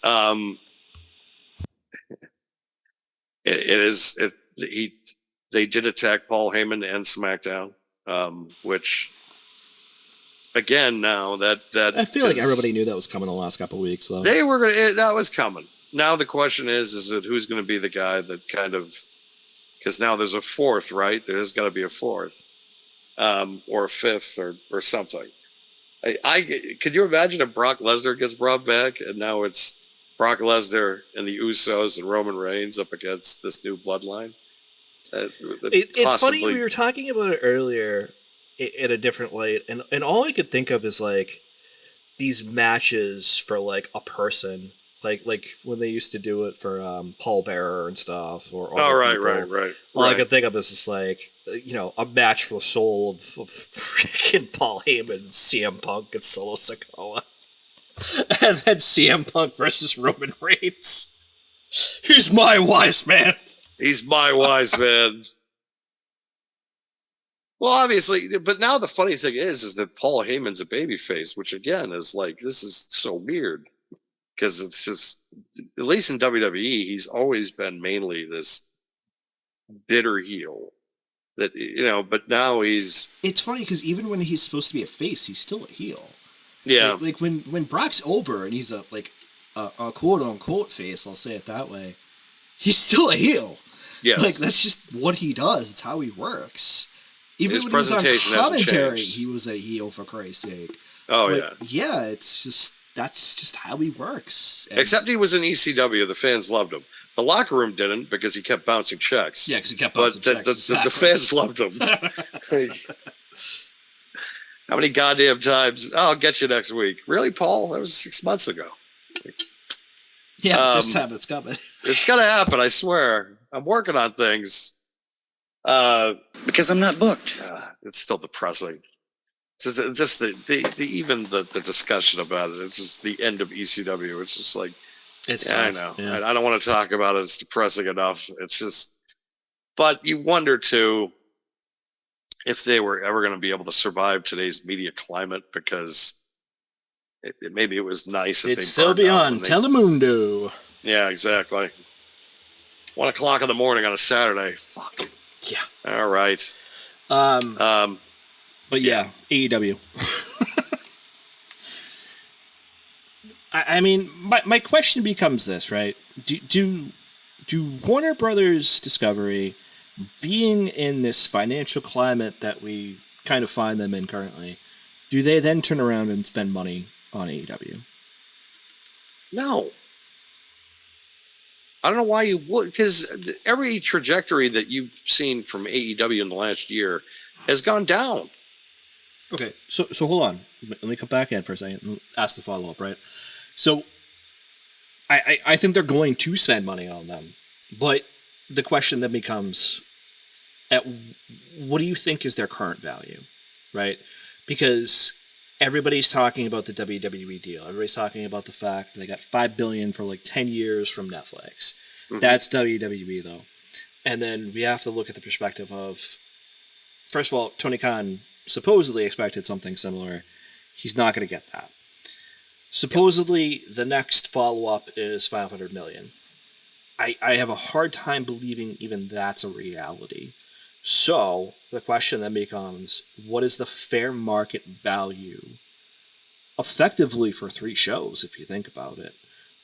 What's that fair market value for you that Warner Brothers Discovery should spend on AEW? I would give them a 1 to 2 year deal between 150 and 175 million. Because you have to look at, you give them a bump, but there has to, and maybe you incentivize it. If you get past a certain limit, sure, you get this money. Like the ratings, the viewership, yeah. But because you have to look at it from currently now at their value, and you look at their attendance numbers, you look at their ratings. Yeah, their pay-per-view numbers have remained steady. I'll give them that. Their pay-per-view numbers have remained steady. But if you're adding all the revenue that you do from each pay-per-view that you do, which, let's say your pay-per-view, they bring in a roughly $5 million each. 2.5 of that goes immediately to the pay-per-view providers, Bleacher Report, or whoever is on TV, things of that nature. So then you're looking at 2.5. So you do that every month. That's only $30 million, maybe, if that. That on top of your TV, which you're making, I think the reported number is they're making $1 million a week. So it's like 52 million or something like that. So that's 82 million. And then you got to look at your attendance numbers have been not great. You're not selling your toys. You're not selling your video game. You're not selling that merch. Like I look at rings. I went today. I was looking at Pro Wrestling Tees on Facebook. They're not getting a huge reach.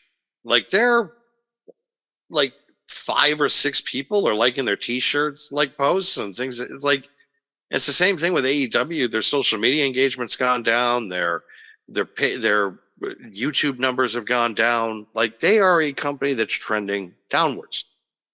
So giving them $100 million a year, to me, just doesn't, they haven't earned that right yet. Because when you paid them all that money, you gave them the $50 million a year, they were still averaging between $9 and 1 million people a week. Now, they're having a hard time reaching 700,000.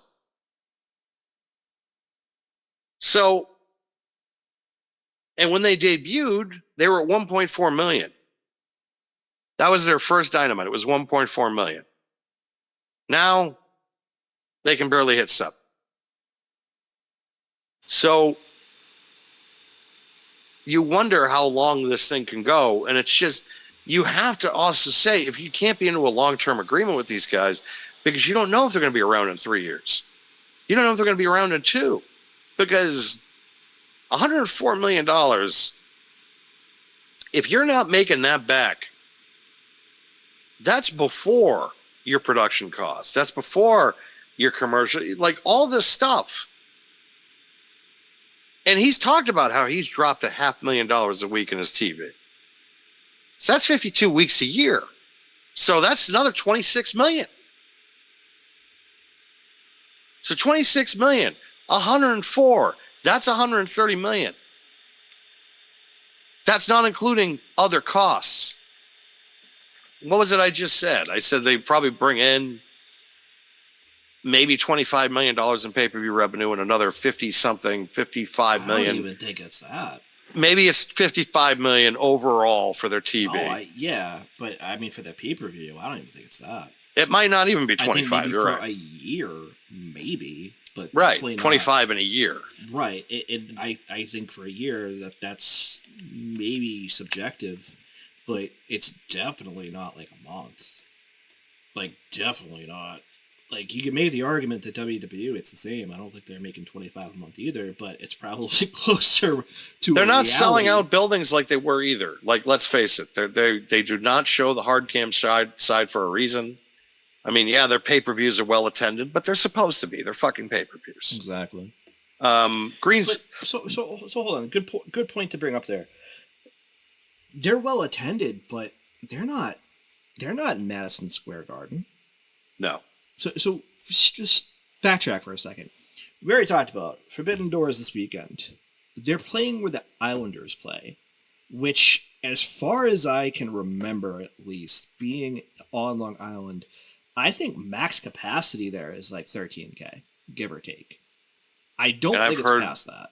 I've heard they're set up for 7 to 9 for the show. That would make sense. I heard about 8, so that's splitting the difference. That's about. And then 2, they're going back to that building less than 6 months because they were there for World's End. Yeah. So this is their second time being back there in 6 months. Yeah, I understand it's the New York market, but WWE it's the Long Island market, though. It's not even like the New York market. The New York market I would consider like downtown, Brooklyn, Manhattan, etc., New Jersey even.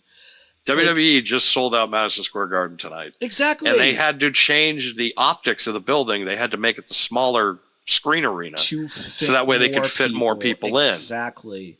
They will not be doing that on Sunday night. No, they won't. For Forbidden Door. So real quick, I work with an AEW fan. I've mentioned this in the past. She's very pro AEW and whatever.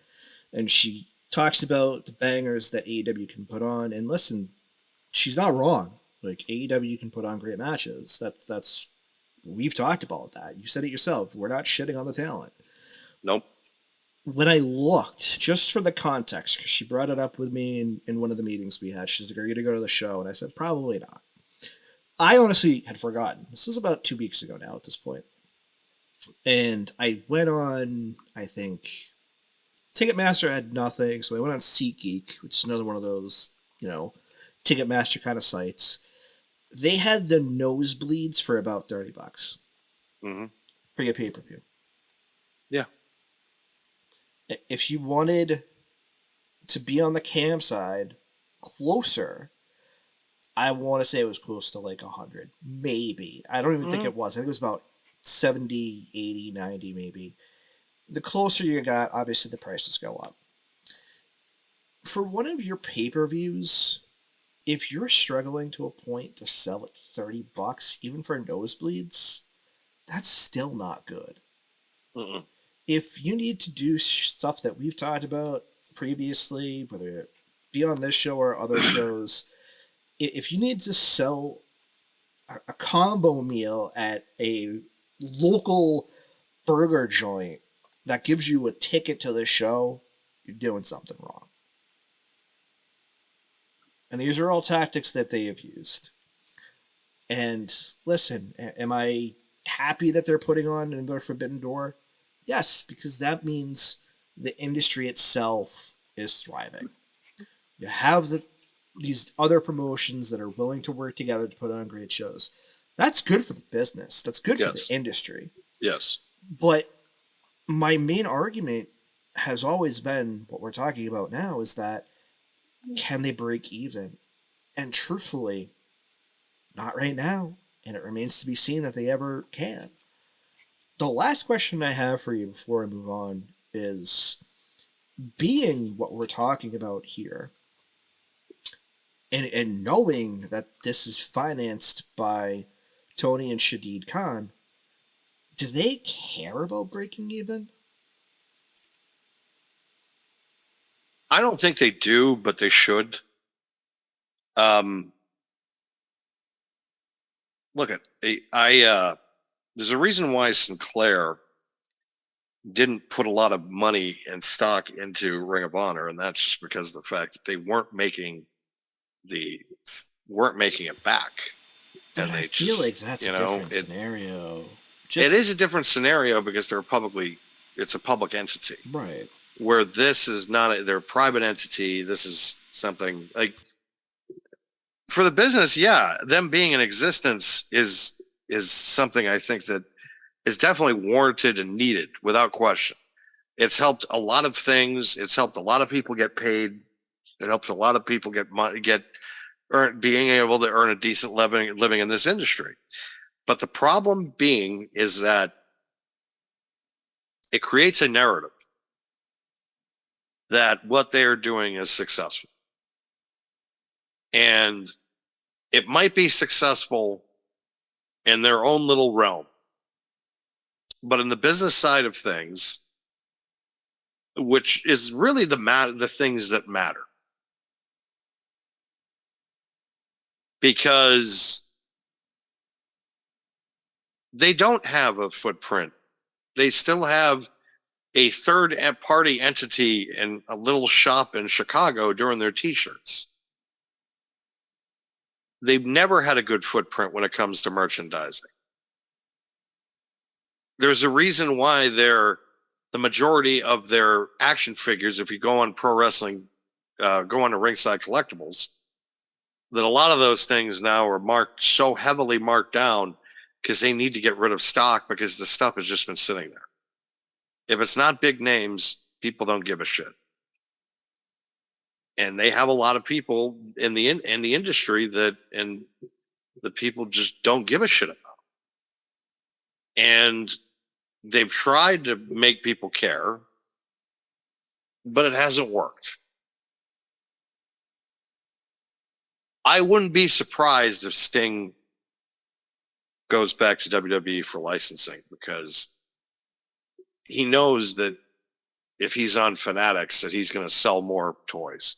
He's going to sell more t-shirts, because those residual checks are probably going to be a lot lighter than they have been in years past. Because WWE with the WCW licensure could definitely do that. You know? It's just too. It's just you're having one company that really has not.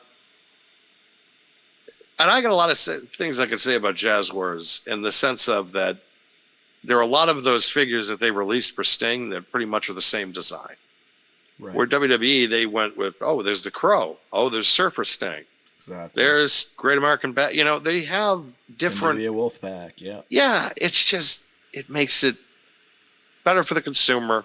And it also, in the end, makes the talent being able to get noticed and like I look at the GameStop did this exclusive with Kenny and the Bucks, right? They made figures for them. I remember when they first came out, I'm like, you know what? I'm going to play the long game.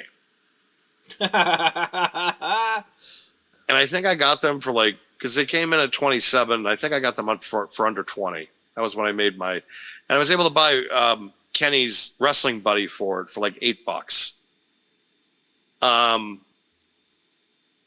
But those figures, real quick, I gotta say this. I don't know if everybody can see it, but right behind Dan's name is the Undertaker. Yes. And I see it because I obviously have you on a separate screen, but behind your name on the stream or the video is the Undertaker. It just cracks me up because you can barely see it on the screen.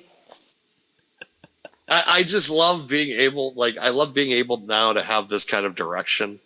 Before it was you saw the wall, but you didn't be able. Now I can add some more character to it. Yep. With Taker peering over, kind of just like leering. I actually have, might as well.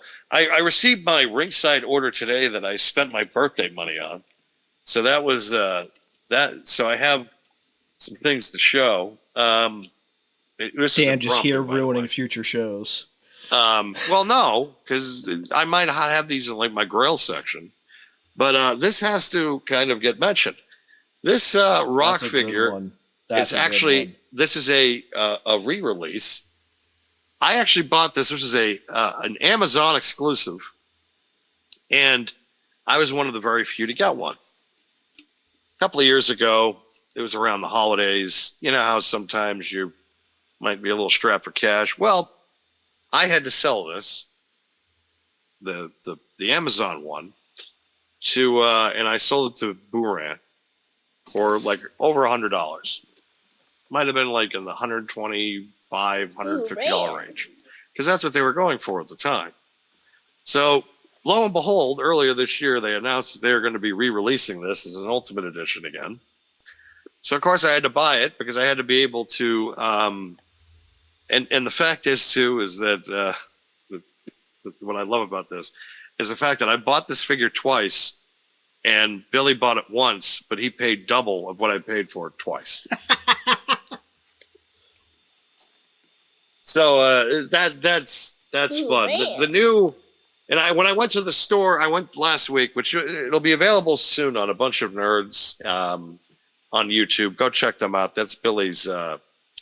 Billy's little program that I've done work for in the past, but I went on a toy hunt with him last week. This next figure was priced at $90, but I paid retail, and all I had to do was wait for a week. The Cody Rhodes. This is the outfit, the outfit that he wore from WrestleMania 39. I can't wait for his new his set that comes out for 40. For 40. And then, of course, we have the two main eventers also from WrestleMania 39 from night one, KO and Sami Zayn. They got their own Ultimates. And I don't know what number Undertaker this is, but, well, at least in my collection, because I have quite a few. Yeah, you do. This is the Undertaker. This is actually, this is Survivor Series 96 when he came down with the wings. Okay. This is a re-release, ringside exclusive. A lot of them have sold out where they're on back order, like the Dudleys I still have to get. But this was available, and I was just like, well, I don't have one with the wings, so I had to get one with the wings. And they are releasing the new Undertaker Ultimate figure will be coming out in a few weeks in July, along with the Big Bubba Rogers UWF figure with the UWF Championship, which is insane. Yeah, that's awesome. And Hulk Hogan from the Real American Video coming with the guitar. So another Hulk Hogan will be in the collection coming this summer. But yes, that is a sweet little taste of my birthday spending. So I think we're about done with this AEW ranting. Obviously, Forbidden Door is this weekend. We don't have a full match card because we're not paying attention that much, but we will at least play. If Shane McMahon shows up, though, we'll let you know. Yeah, if Shane shows up, we'll let you know. We'll probably review it at least a little bit, maybe the at least the match winners and stuff, but we'll see. But Strickland and Ospreay should be fantastic. That should be very, very good. I'm also interested in the EW Women's Championship match. Timeless Tony Storm there. They've built that up well, especially with the Mariah May tie-in. They've look. I'll be nice to them when they do something good, and I'll be honest with them when they do something I think is the shits. But to be quite honest, some of the things that they've done, and anything Tony Storm has been involved with us she's done tremendous character work. But Mina's just so good too. Yes, and the way they've built it up around Mariah May has just been very, very well done as well. It's been fantastic. They have done a hell of a job. They have. But yeah, Forbidden Door, like I said, this weekend, we'll see how that goes. We might talk about that next week. We might not. Here comes the money. Yeah, we'll see if Shane is there. Money. Ironically, however, speaking about Hulk Hogan and money. This past week was the 4th and final episode of Who Killed WCW. I found this online, the picture to the right, depending on how you're viewing this. Vice TV has revealed Vince Russo said bro 353 times during the course of his 4 hours of interviewing sessions for the miniseries Who Killed WCW. For context, just 60 times 4 is about 240, I believe, if my math is correct from what I remember yesterday when I actually did the math. So that is, less than a minute for 4 hours. Yeah. A bro every less than a minute. So I think the math is around 38 to 42 seconds, something like that. It was 1.4 bros every minute. That was... Yeah, that's what the math ends up being, yeah. Which is about every 40 seconds or so, basically. Oh, my God. Again, folks, the biggest fucking douchebag in the history of professional wrestling, the definition of Long Island fucking trash, Vince fucking Russo. I live there now, I can confirm. Yeah. It's everything that Jim Cornette has ever said about Russo is 100% fact. And you can't sit here and argue with me otherwise. Because if you do, I'm just going to look at you and be like, you don't know anything about anything. You know, it's funny because I never argued in favor of Vince Russo in any argument whatsoever. Ever. I know. And I know you're in the same boat. I know, obviously, Cornette is. I know Bischoff is. And I know there are others as well. But anytime it's ever discussed about Vince Russo, I never argue. Because... Never. It's... You see where things have gone in the industry, and especially in this time period that we're talking about with, the year 2000, which I always say that way for a reason, because that's really that year. And obviously it was subsequent years prior as well that led up to that point, but I just never argued the point because why? It's not even an argument. You can make the argument here, given the context of this documentary, as short, unfortunately, as it was, but it didn't need to be any longer, number one. And number two, it's just, were there multiple parties, that led to the fall or who killed WCW? Yeah. But some did more damage than others. And that's true. That's not Eric Bischoff. That's not the other man on the screen right now. It's not Kevin Nash. It's not Hulk Hogan. You could make the argument about Siegel, which I do feel he does play a role here. Massive role. Yep. You could make the argument that there are other TNT, TBS executives that played a role. Jamie Kellner, who I know just passed away recently. He's another one. Kilmer's another one, absolutely. But who made WCW ultimately unmarketable, as was coined and phrased by Siegel? Vince That Russo. is that guy, exactly, Vince Russo. And he's not the only guy, like I just said, but he plays a heavy role, because if you can't market something, you're going to lose even more confidence in the executives, as is what happened, and you're going to lose advertisers.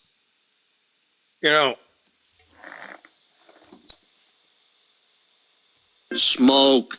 They all had a problem. If you go back to when the Revolution, Smoke. not Revolution, but, well, yeah, that was Revolution. It was. When the Radicals showed up on Raw. Yep. That was like, oh, well, that's our entire mid card, right? Okay, Yeah. that's fair. I'm not even going to say it's fair. It's true. No, it's true. Smoke. But WCW still had like massive star power at that time when those four guys left. But they could have brought somebody else along to kind of recover from that. Brad Siegel let those guys out of their contract, or it was Bill Bush, one of the two. He let them out knowing what was going to happen. But because everybody had this inside kind of, we want to get rid of this shit, we don't like it, it's not fun for us. When you work in television and you work in media, you want to do fun shit. You want to be able to have a say in a movie or a TV show or something of that nature. And WCW didn't fit that because they couldn't control WCW. It was highly rated, yeah, but they couldn't control it because they didn't know what to do with it. So what do you do when you have something that you don't know what to do with and it's just, you feel like it's an eyesore to your brand? You do everything you possibly can to make it look like shit. Russo did that on his own. He didn't have to help from Turner executives. That's probably why they hired him, because they knew he was going to screw it up so bad. Well, it didn't help that they cut the budget either. No. Which, that's the whole reason why it is effectively Siegel's fault as well, not just Russo's. They cut the budget. So if you cut the budget and you go to renew a contract, you have less money to work with, and you're going to not be able to renew those contracts. You're also letting talent out of their initial contracts, as was seen by the Radicals. I don't think all those contracts were up. They asked for the lease, they gave it. Not the best move. And the only other thing I'll add to that point, because I think it's the same point and no less relevant, is the fact that you had these older guys. I don't mean older in the bad sense, but in Flair and Savage and I guess, Nash and Hogan too, and Scott Hall to a lesser extent. You're portraying them still in prominent roles. And we've talked about this, where it is their role, really, at certain points, to put over that younger talent. And I'm not saying Hogan didn't do that, but I would make the argument that it was at least few and far between. I think... Oh, and you also don't ask talent to book for you, but that's neither here nor there. No, that's neither here. That's a Bischoff thing. That's a Bischoff. But, my thing about it is this.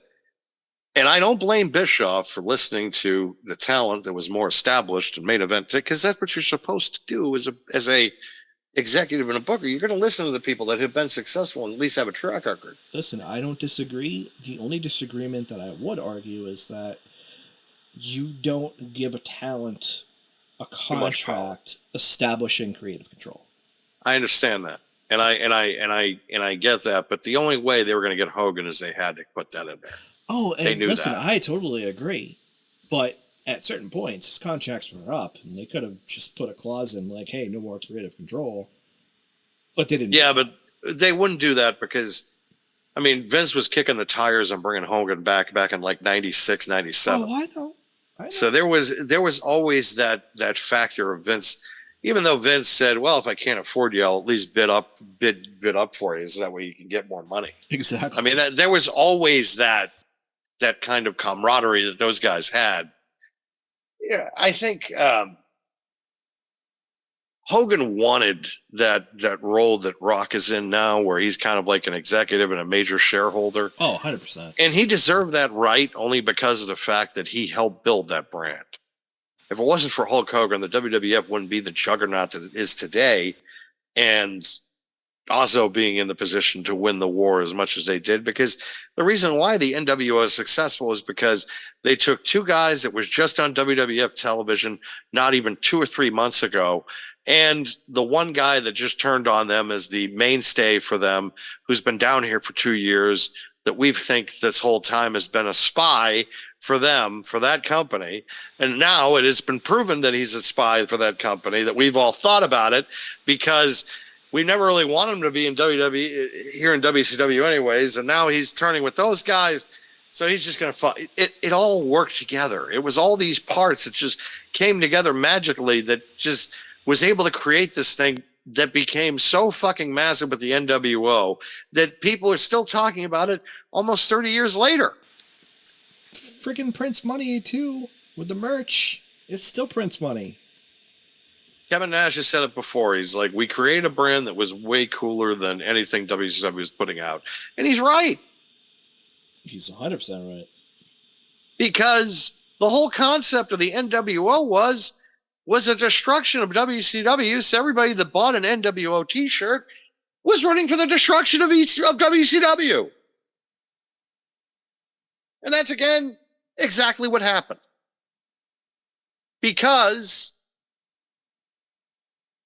there were people in-house that did not want it to succeed because they wanted their sandbox to not have that in it. Well, because they couldn't control it. They couldn't control it. They couldn't write for it. It was not advertiser friendly. Their ratings were great. Yeah, of course, the ratings are great, but they snubbed their nose to it. They snubbed their nose to it. It's funny because I feel like we talked about this before with the previous episodes where, at that time, WWE had been on top for a very long time, before the 83 weeks, obviously. Right.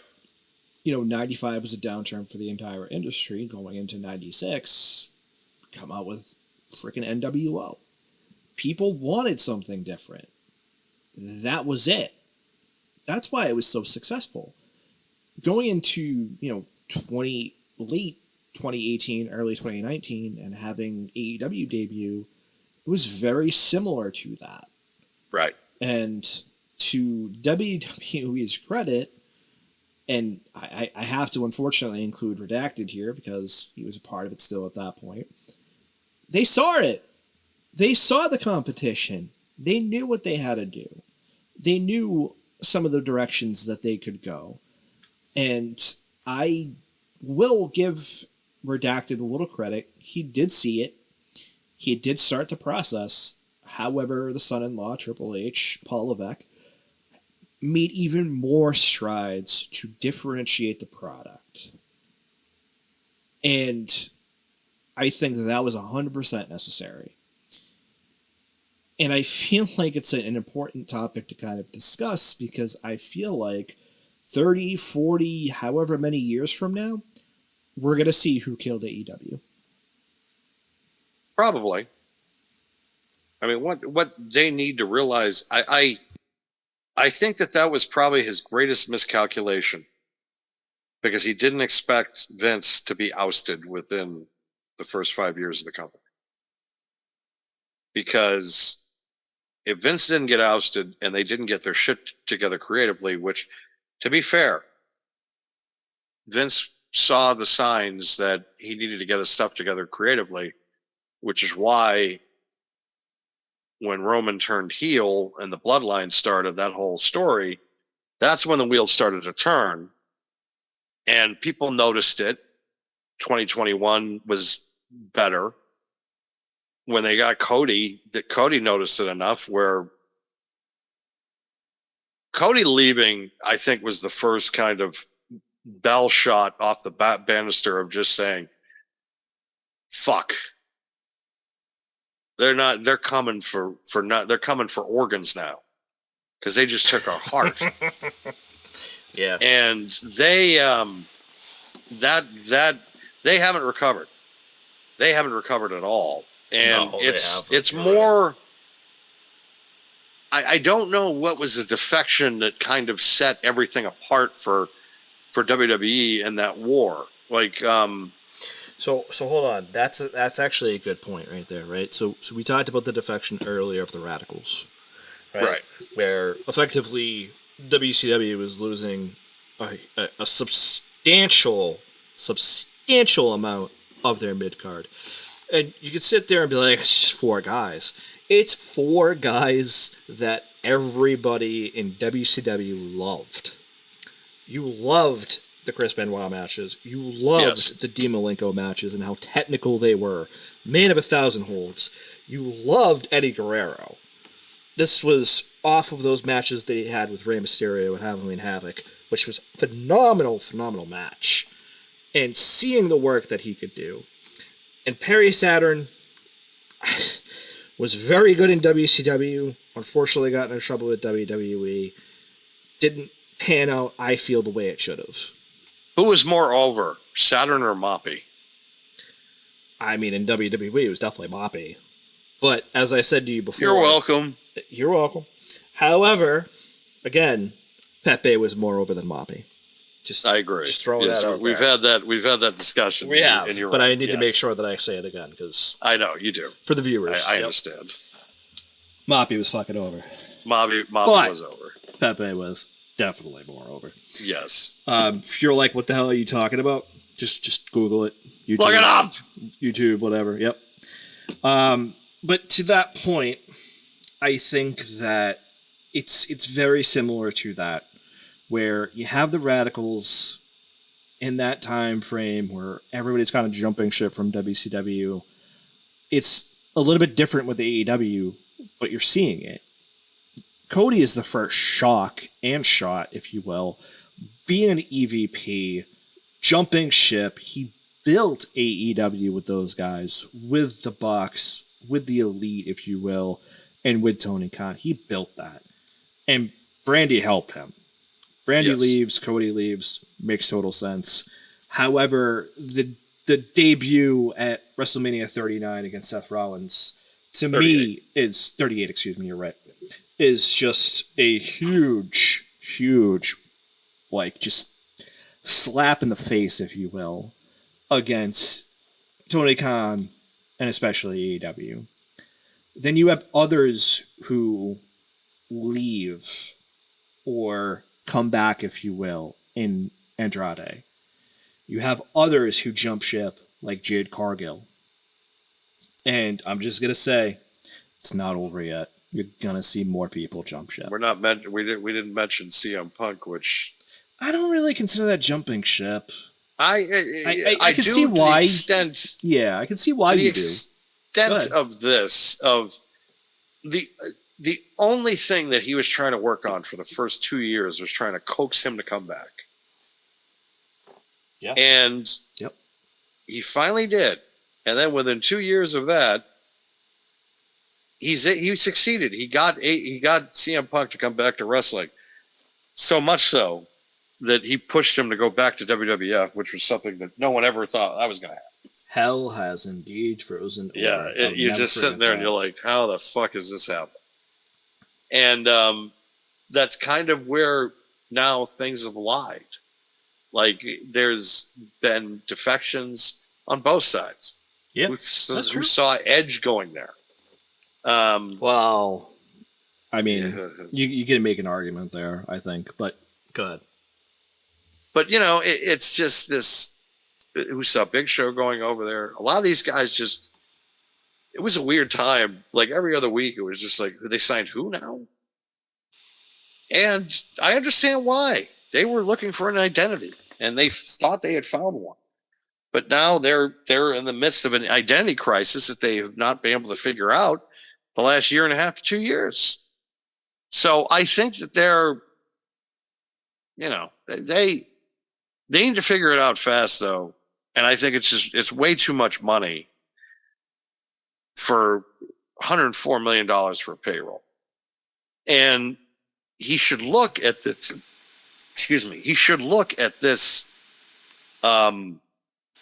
this mini series and say, I'm making the same mistakes.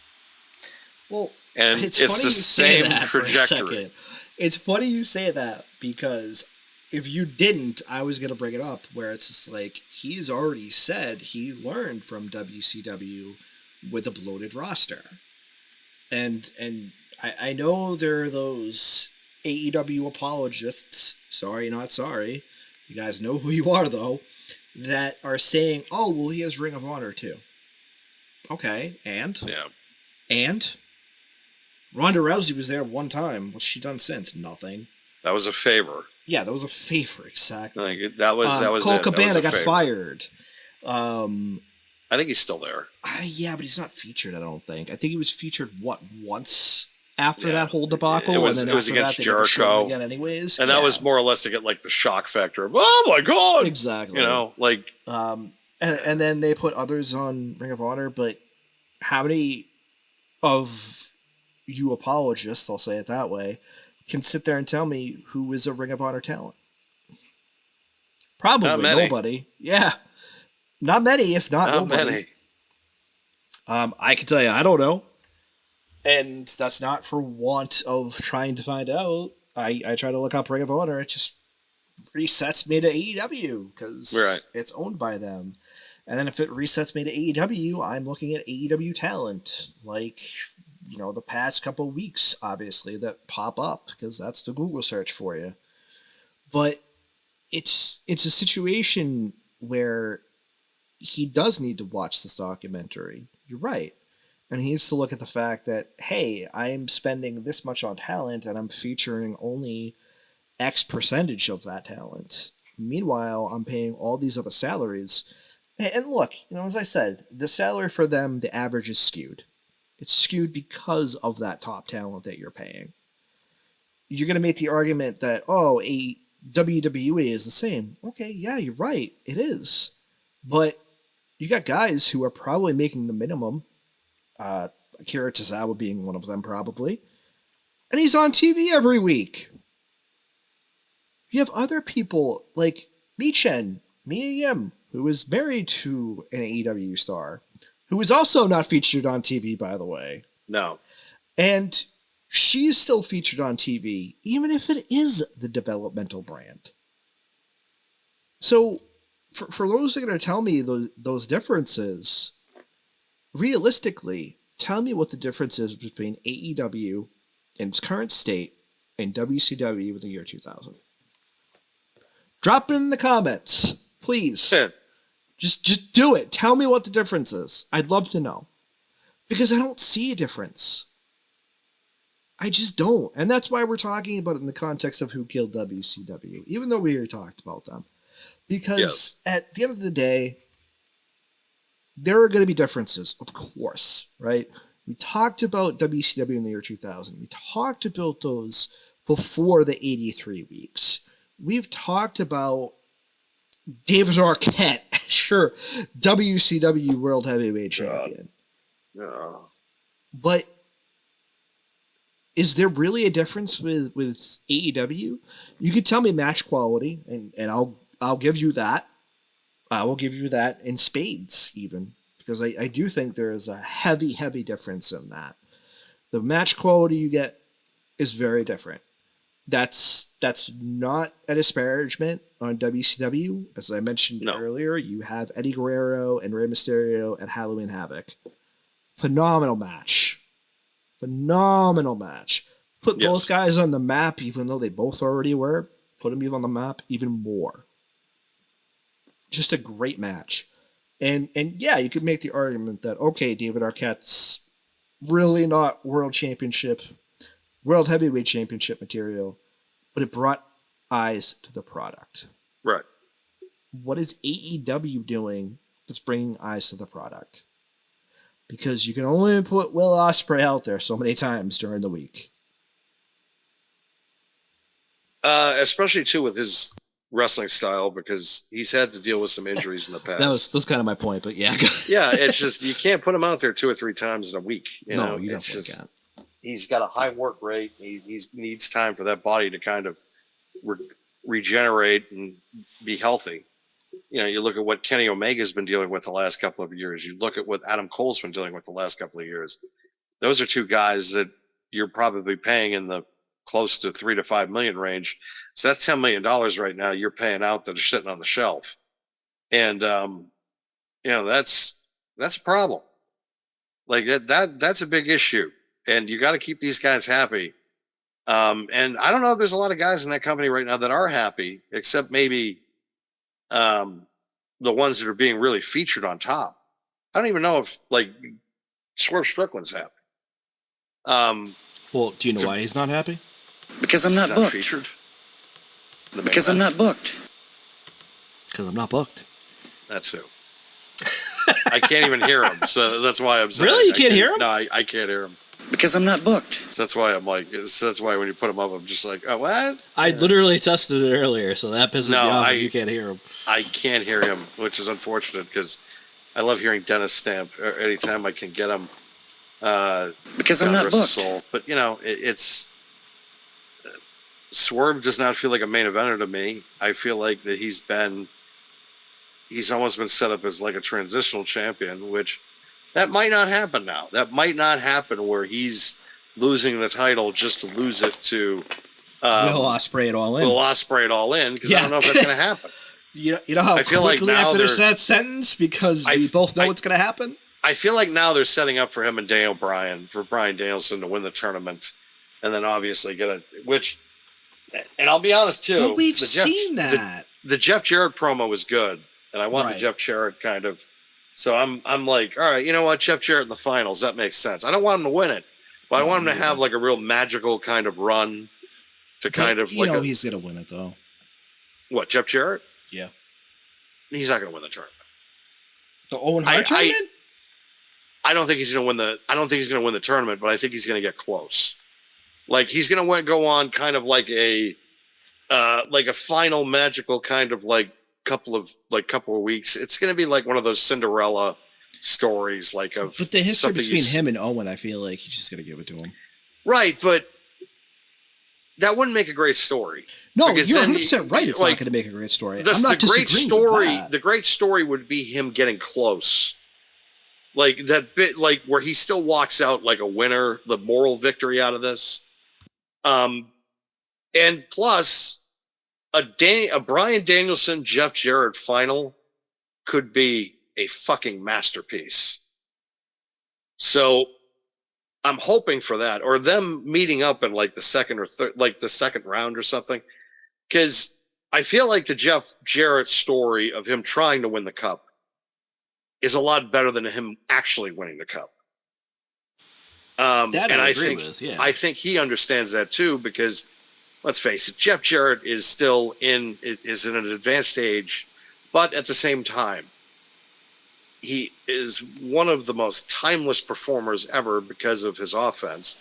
He doesn't take risks. It's a safe offense. Probably throws still one of the best working punches in the business. There's a lot of things that Jeff Jarrett does, and it took me a while to kind of get over that hump, because he's not a world champion in my opinion. At least of a major promotion. That's what I'm saying. Exactly. He broke 6,000 guitars, never drew a dime. But I love how tonight all I can think of is like, wow, I have way more audio clips to add. But I think Jeff Jarrett at least chasing.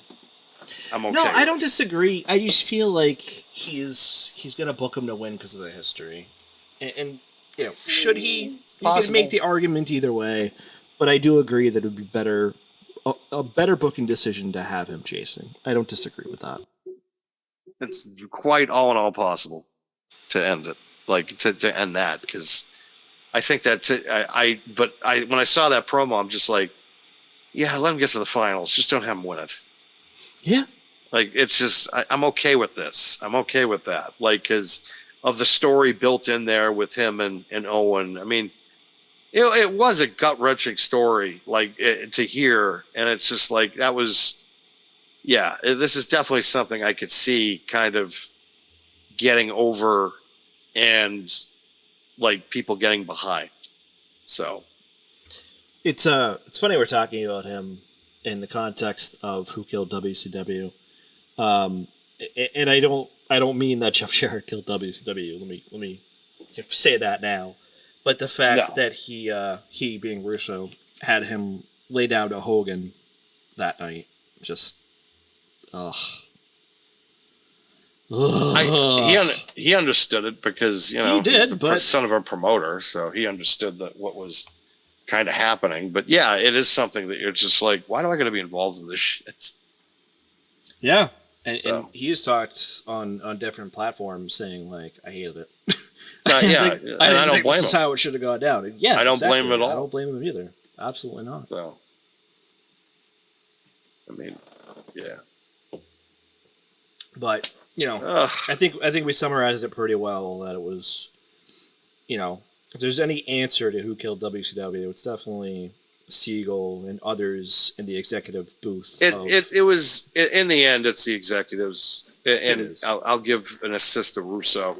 100%, yeah. But I don't blame Eric Bischoff. I don't blame Hogan. I don't blame like Nash, all those guys. It's like,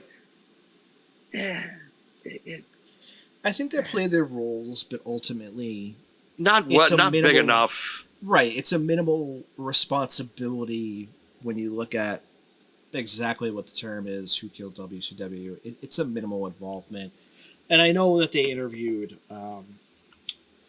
Goldberg on multiple episodes here as well. And listen, like, you can make the argument here that Goldberg didn't know what he was doing, but even him ultimately does not play a role. No, the only role he played was keeping them going. Like, I don't want to say that, but I mean, like, at the end of the day, through '98, yeah, he did. Yeah, like he was kind of like the duct tape to keep that thing kind of held together for another 6 months. He was able to at least get them through the rest of '98 because, '98 was kind of the year of because that was when WWE finally made the full turn. But Goldberg kept them at least in the black going into '99. And then '99 is when everything kind of just really started to fall apart. But so I don't consider him getting kind of. He really didn't have a part in killing the company. He had a hand in keeping it going, but he didn't have a hard hand in killing it. So, but I'm glad that they kind of interviewed him and made it look like, and just kind of sold him as just bumbling idiot that didn't know what he was doing. Because that's something I think Bret Hart just wanted for a long time. Oh, Bret. Poor Bret, man. He did not get portrayed well in this series, I feel like. I think he's more of a comic relief at this point than anything. I mean, it's not exactly great for him in his career, but no, he got, unfortunately portrayed badly, and I don't want to say he got made fun of, but Goldberg kind of did make fun of him a little bit, not in a serious sense, but in a sense of like, oh no, I told him to watch out for the kick, and it's just, I was glad that at least Nash was like, yeah, he had no clue what he was doing. I was glad that he copped to, Scott Hall asked me what I was doing, and I was like, I don't know. Which, we talked about previously, the last week, I believe, we talked about it, where it was like, hey, that's maybe not what you should say. No. You're the most over guy at that time, you're talking about that time, maybe don't admit you have no idea what the fuck you're doing. No, you shouldn't admit that, at least live on a pay-per-view, like, not on a pay-per-view, but live on one of the biggest stadium shows they've ever done at that point. Not even that, but, admit it in a documentary, too. That, too. X amount of years later after the guy has passed away. Because now it affects your legacy. It does. 100%. It's like, because 100% it affects his legacy now, because it's like, it solidifies and cements what every detractor has said about him, and then it hurts the people that have been defending him. I'd like to thank the Academy for calling this. I'd like to thank everybody that when I shit on Goldberg, that I've finally been vindicated by Bill Goldberg himself. I've shit on him plenty too. I remember the night that he was going up against Brock in 26 at the Survivor Series in 2016. I remember telling everybody tonight is going to be the end. The myth is probably going to be put to rest. And then he beat him in like 30 seconds, where I was just like, "What?" Like, because I'm not booked. I understood why they did it at the time, and I bought into the fact that I thought that he seemed like a changed guy, and then you see him now, and it's just like, no, you're still a fucking idiot, like you were back in 98, 99, 2000. Like it's everybody else's fault except yours. So I'm gonna play it, and I hope I don't mess up the audio, but I need you to just hear it, and I apologize, but because I'm not booked. Did you hear it that time? No, that pisses me off. Okay, because I'm not booked. Because he's not booked. He shouldn't have been booked. No, he shouldn't have been. But he was. But again, he was a huge. He was a draw, and I get it. He was a huge draw, and I get that. But at the same time, it's like history is not going to treat him well. And and they shouldn't. Listen, like I've said this when it happened. I keep saying it. I know why he was booked in Saudi Arabia, because they have a huge fan base for him. He should not have won against the Fiend, Bray Wyatt. No. And he should not have even been booked against Roman Reigns for that title defense in Saudi Arabia. He shouldn't. He looked slow. He looked sluggish. And when he just passed out to the guillotine lock that Roman does, I was just like, thank God this is over. Because he didn't look good. He didn't. And the fact that I keep seeing these, like, sorry. The fact that I keep seeing these, Goldberg should have a retirement match, and then guys fucking Ryback are like, I'll give him one. No. Like, shut up. You shouldn't even have a retirement match either. Do you know how badly Goldberg would have to deal with the wrestling audience and probably security for the rest of his life had he paralyzed The Undertaker in Saudi Arabia? That's true. That's true. Like the amount of that was scary to watch. That was scary to watch. I remember watching it live, and I knew it was going to be a fucking disaster. I'm like, both guys are in their 50s. This is going to be fucking terrible, and it was the shits. But the thing is, Undertaker, while losing a step, could still work. Yeah, but you had to put him up there against somebody that knew what the fuck they were doing, or that was safe. Yeah, or that was safe. And then you have somebody. The minute that it still bothers me because it's one of those nights where it's just everything wasn't working, but then like the thought of if that had happened just would have bothered the shit out of me, and it would have been something where it was like, I don't want to think about him, I don't want to know about him, I don't want to talk about him, because it's just this. And I feel that way still kind of with him, because it's just, but there's still 98. I still look at 97 and I look at 98 and I think to myself, yeah, those were fun times. I love them in the video games, but I can't deal with it anymore. I just can't. Like, and I'm glad that he's kind of blackballed himself, so it's fine. I don't think. Thankfully, too. I hate no to company's going to book him. No company's going to look at him, and because every wrestling fan now can look at those clips and think to themselves, "Fuck this guy. He's as bad as I thought he was," or they're just going to be like, "He was my hero, and he just admitted that he couldn't even forget it." Like, because you alienated, all you did now is weaponize one group that has been detracting you for years. And then you just alienated the people that actually liked you. So you shot yourself really in the foot. Like, completely. He did. And I every time we had this discussion on that other show, I remember the host would kind of be like, what do you mean you always defensive? Yeah, what do you mean you hate Goldberg? Always are you serious? Defensive. I don't want to say always defensive, but he was defensive of Goldberg. Goldberg, he was defensive, very, very, very much. It's like, oh, the streak. I'm like, I hated the streak. It wasn't even a real streak. He lost at house shows. He fucking, like, who was a part of that streak? Rick Fuller. Like, they had the karate guy, like Jerry Flynn. Man, you know, I'm not going to talk shit about Haku or he'll come to my house and bite my nose off. But, you know, there wasn't. If he does it, then Natonga's will. Yeah, exactly. So it's like there's a lot of guys in that streak that were fucking ham and eggers. Like, they didn't do anything. But again, we talked about this previously, and I know we did on that show too, but like, he lost at house shows. Yes, he did. It was documented. He lost at house shows. And yes, it didn't matter. It was still, documented. Yeah, but I'm saying it wasn't documented in the sense of the fact. It was documented he lost those house shows, yes, but it wasn't documented as part of the streak. No. And that always pissed me off.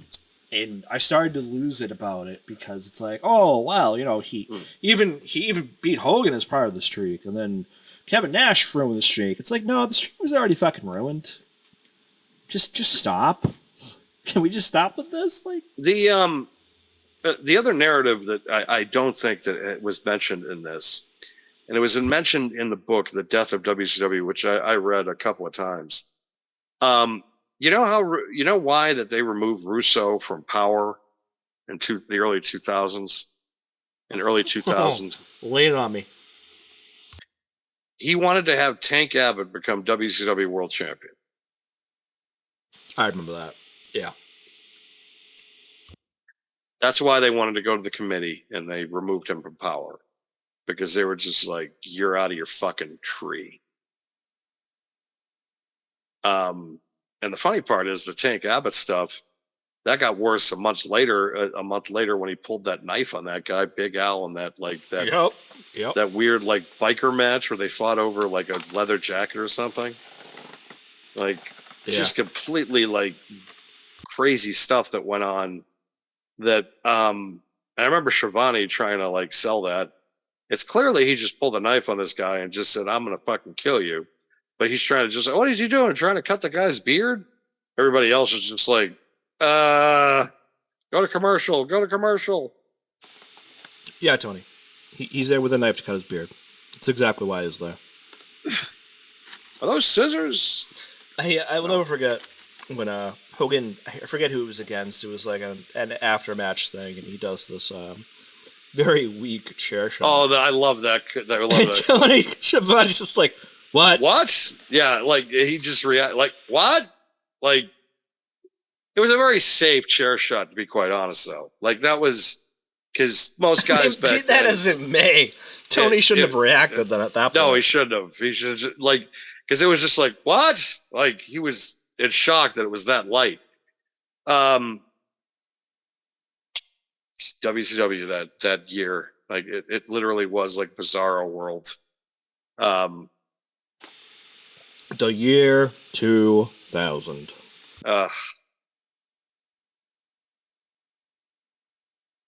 That's why they went under so quick. Like within 4 years, they were done after being at their highest period. It just shows you how much one bad year of booking can cause so many problems. So let's play devil's advocate for a second. Mm-hmm. Since I feel like there's nothing else to really talk about, at least about the documentary. Yes. But let's say that Hogan doesn't take his ball and go home. Regardless of the Russo situation, let's say he comes back. Do you think they recover, or do you think they still go under? No. Think they still go under? The only way I could see it going okay is if Bischoff and that Fusion Media won the bid. Like, that's the only way I can see it going in a good direction, because as long as WCW had control over that company, well, not as long as Time Warner, excuse me, as long as Time Warner and AOL 2 had control over that company, they were doomed. Yeah, I'll give you that. And I just feel like even if you brought Hogan back, it still wasn't going to do anything. It wasn't going to do anything. It was too far gone at that point. The bloom was way off the rose. So I think it's just, Yeah, you gotta. I think by the time that Vince bought it, it really was worth that. Like and plus, who else was going to take it? I mean, at that time, nobody. Who else was going to take it? Because you didn't get the TV time. The only thing you were getting was a bunch of rings and the TV footage, and also some contracts. But that was it. Yeah. Like that was all that it was worth at that time. Now it'd be worth some money because of all these streaming services and stuff like that. If you had the WCW library, shit, name your price. Yeah. At that time, yeah. But now it's shit. But at the time, there wasn't a thing of streaming services. You still had to do home video distribution and all that stuff. And that's what WWE made their money back on it because they made their money on the NWO. As soon as they got that license, it was just like, we're fine. But it's a good point, though. Like, if it's a different time, it's a different era. So if they have the streaming services at that time, then who's to say how much it actually would have been worth? But I mean, at that point, the library is, like you said, distribution. So they would have been. They would have made if WCW was in the position that it was now, where they were losing Time Warner. They would find a home no problem, and they wouldn't even lose any money. They'd probably make more money because of the ratings that they were getting at the time and the name value that they had. They still had Hogan. They still had a lot of these big names that people recognized. And it was still, within a couple of years removed, WWE was still like good. I mean, if they got onto another platform, it would have been much easier for them. The back catalog would have been fine. Everybody, and it just, the wrestling business would have been healthy and not gone through a 10 to 15 year kind of no real competition window that WWE had, and where they got lazy and they knew that it was just like, well, we got your money anyways. We can do whatever the fuck we want. Where now it's like, all right, these people can leave at any point if they want to. And Lord knows they have. So. Yeah, it's tough. It's tough. Because we can look at it now and be like, oh, shit. They could have just gone to a streaming platform, which they were already on, and getting broadcast on. Kind of like the Netflix deal almost, where you had to do a lot. But, well, too, WCW would be in a much better position now because they don't do a lot of original programming on cable. They don't do a lot, especially Turner. True. Like they used to. No, you're right. But now they don't. Like a lot of the time it's, syndicated properties or movies or something that low rent, they don't have to pay much money on. I remember TNT 10 years ago was having problems. I would go, I remember every Saturday and Sunday, they would just play like blocks and blocks of Law and Order episodes. Yeah. Yeah. I'm just like, this is the same entity that was just like, I don't want to deal with WCW. I'm just like, what the fuck, man? Because because you think about all the talent that kind of got pushed to the side. You think about all the other talent that, clearly had aged out, but still had name value. And then they went to WWE to uncertain waters. And a lot of those guys, it was a mixed bag. Like some of them got booked very well and some of them didn't. Yeah, we talked about that before with like DDP. Yeah.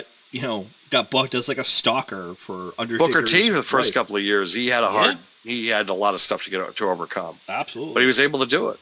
And, the cream rises to the top. And they all did it. Like the guys who are remembered now, DDP did too. I mean, he never became world champion, but DDP was able to save his legacy, but also save the legacies of multiple people, considering about all the people that he helped. Yep. I mean, the fact is that Jake Roberts is clean and sober because of DDP.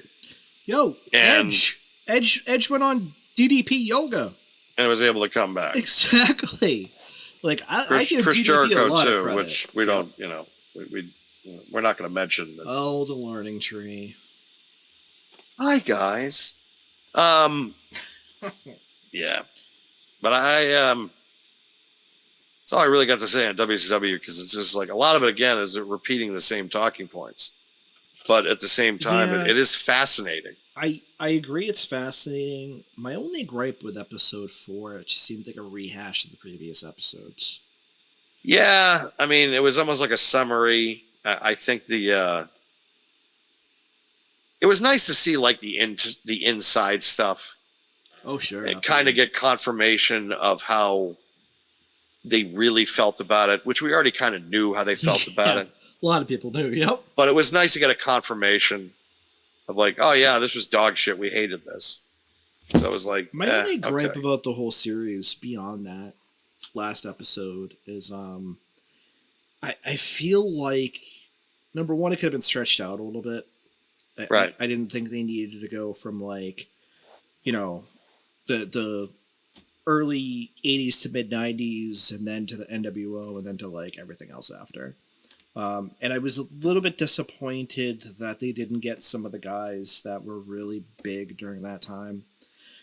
And even in the mid card, true. Like you mentioned Booker T and how he was in there. You really didn't hear from guys like DDP. You didn't hear from one of those mid-card guys that we mentioned earlier, which, we know, unfortunately, Eddie had passed at this time. But you could have gotten a Rey Mysterio to be in here. You could have gotten a DDP in here. You could have gotten guys that... Don't forget the most over WCW talent as well. Disco Inferno. I mean, I wouldn't want to hear from him, but you're right. They could have gotten him. I know he's probably in rehab, but you could have probably gotten him. Come on. What? He's doing a podcast. Who? He does a podcast with Conan. Who? Disco Inferno. I wasn't even talking about him. What are you talking about? I was going to say Buff Bagwell. Oh, yeah. Yeah, he's in rehab. Jesus. Let me finish my fucking sentence first. Damn. Well, I thought you were talking negatively about our hero, Disco Inferno. No, I mean, I'm just saying I wouldn't want to hear from him. Yes. And then it was a pause, and then I would say, okay, I know he's in rehab, but I would have liked to hear from... And then I would have said Buff Bagwell, but, okay. Maybe I would have liked to hear Conan more. I will say that. Yes. Conan wasn't on the show, but I would have liked to hear from him a little bit more. Tony Schiavone, I would have liked to hear from, too. I know he's in the contract with AEW, but still, I would have liked to hear from him. JR, too. JR's worked for WCW. I would have liked to hear from him. Yeah. Like, more guys. Cornette would have been fun. Cornette's another one. I would have liked Cornette would have been comic relief. Would have been like, I knew these guys are going to blow it. They fucking sucked, motherfucker. I would have definitely liked to hear from him as well. But, again, I would have liked to hear from more of them. More often, especially in Conan's case, but just in general hear from them. And like if we've learned anything from all of this conversation is we've realized that Mac is a Buff Bagwell mark. No, but I think that when he was in that mid-card, especially... It was the top hat, wasn't it? It was the top hat. It was absolutely the top hat, yeah. Absolutely top hat. Listen, Disco's another one, too, though. I will say that. I hate him now, but back then, I definitely. They should have made him WCW champion. I don't know why they missed the boat on that. I mean, listen, there are others, too. You could have heard from X-Pac. You didn't even hear from him. Disco Fever. All right, shut up. Yeah. All right, you're giving me like Vietnam flashbacks now.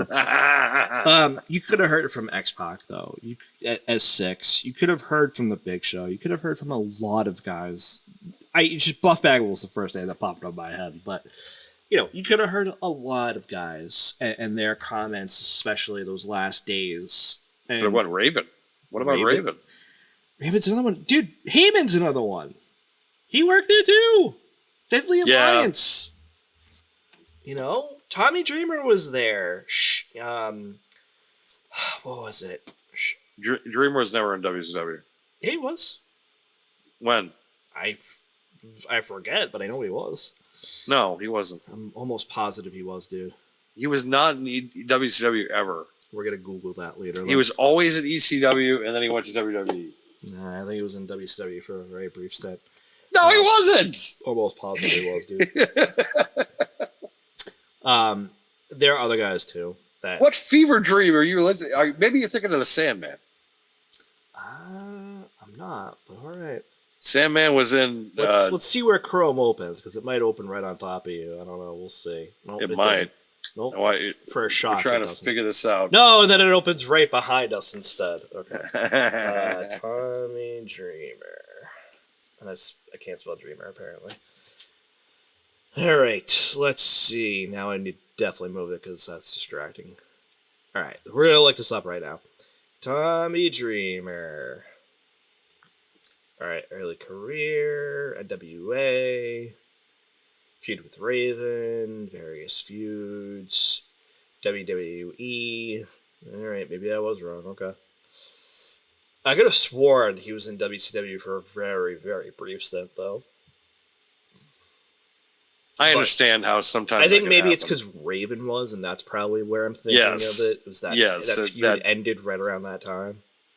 Well, it did, because Dreamer beat him in the Loser Leaves Town match, which there was discussion that Dreamer was going to lose that match before Raven left, and Paul just looked at them and said, "No, yeah, but Raven's really leaving, so he has to lose." Yeah, exactly. So I think that's why I was thinking of it then. Okay, that makes more sense. Yeah. All right. There are other was Shane Douglas was in there. You know, there are others that Queen Charmel was the Nitro Girl. Yes. You know, it's just there were a lot of people that really should have been on this documentary. No, I agree. And that was, I feel like my biggest gripe. And listen, that's not to take away from other guys like Nash, like Bischoff especially. I hate to say it, but even like Russo, that should have been on here for the context that was being provided. But I also felt that they should have had more WCW talent that was there around that time. And you mentioned Raven. Raven's another one. Yes. And just for those that don't know, Raven's like an Ivy League, educated member of Nenza. Yes. Yeah. And he would have been perfect to have there, I feel like. And especially given his character, because they never understood it. No. Kidman's another one. Anybody who was in the flock. Perry Satin's another one. Anybody really Sick Boy, Lodi. Yeah. It's just anybody could have been on this. And I get why they chose some of the people that they did, but I don't understand why they excluded others that they fucking did. Lodi. God. Yeah, about that. I remember his signs. Those were fun. That was about it, though. That was just about it. Even Mick. They could have had Mick. They could have had Steve Austin. Yes. They could have had Dustin. Like, come on. So many bunch of people they could have, yes. Like, there's so many people that they could have had talk about WCW. I mean, and two people that they have relationships with, because Jericho's the goddamn narrator for Dark Side of the Ring. So it's like you couldn't call him up and be like, hey, why don't you talk about, WCW, they fucked you over at certain points. Like, why don't you just come, yeah, all right. But no, they didn't have, it just, I felt like they just got so people that were under like WWE kind of umbrella. And we're just like, talk shit about WCW. Or people that were retired, like Brad Siegel, but yeah. Yeah, or like fucking, Vince Russo was the only one they really had to be like, all right, fine. I hate to say it that way, but yeah. Like, they knew they had to get him. And yes. I'm sure that Russo made a good amount of money on this, but... Unfortunately. Yeah, because who wants to fucking pay Vince Russo in 2024? No one. I wouldn't want to pay him in fucking 1999. Yeah, I want to pay him any year, but yeah, that's yeah. I think that's the point of the show, though. Any other closing thoughts that you have? Right now, no. It kind of, I think I've talked myself out.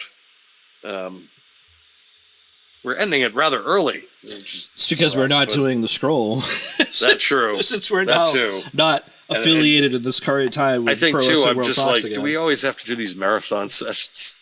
That too. It's like we could sit there, get our stuff out, and that's pretty much it. But you know what it is? I think it's because it's a Friday too. That too. Like, and it's just like, I just want to start the weekend. Yeah, I just want to start the weekend, exactly. So. All right. Yeah, no, I will let you give your plugs then. Be sure to check out, like and subscribe here on YouTube on Diamond Podcasting Productions. Of course, The Shoot. Make sure to follow us on Facebook, follow us on Instagram, and on Twitter. Also, follow Pro Wrestling World Talks on Spotify and Apple. We're going to be doing some new episode coming out this week where it's the return of John Young. And it's going to be a real heavy kind of deep episode. So be sure to look out for that. Mac, you got anything to plug? Yep. So same thing that Dan said. Definitely check out the Pro Wrestling World Talk. They have social media presence on Facebook, on Instagram, on Twitter X. Check them out. Return of John Young, as Dan said. We will probably be affiliated in some way again with them in the future. Don't worry about that. But again, you can catch them on those social medias that I mentioned. You can also catch their shows on Apple Podcasting and on Spotify. We are The Shoot on Diamond Podcasting Productions YouTube channel. Both The Shoot and Diamond Podcasting Productions channel have, the show on YouTube, but we also are on social media, as Dan said, on Facebook, on Twitter X, and on Instagram. So you can definitely catch us out there. We're trying to post more often. Feel like we need more people to post more for us, because holy shit is it difficult to post as much content as busy as Dan and I actually are. I know. That's the hard part. It is. But you can catch us on those platforms. Definitely like the show. Definitely subscribe to the channel. And we will catch you next week, where we will probably recap a little bit about Forbidden Door this weekend, and we'll probably do a quick preview. I say quick in air quotes. Money in the Bank. Money in the Bank, exactly, which will be after July 4th, will be that weekend. So in the meantime, definitely catch out all the socials, all the shows, and we hope you enjoyed the show, and we will catch you next time. Bye, everybody. Bye. Bye.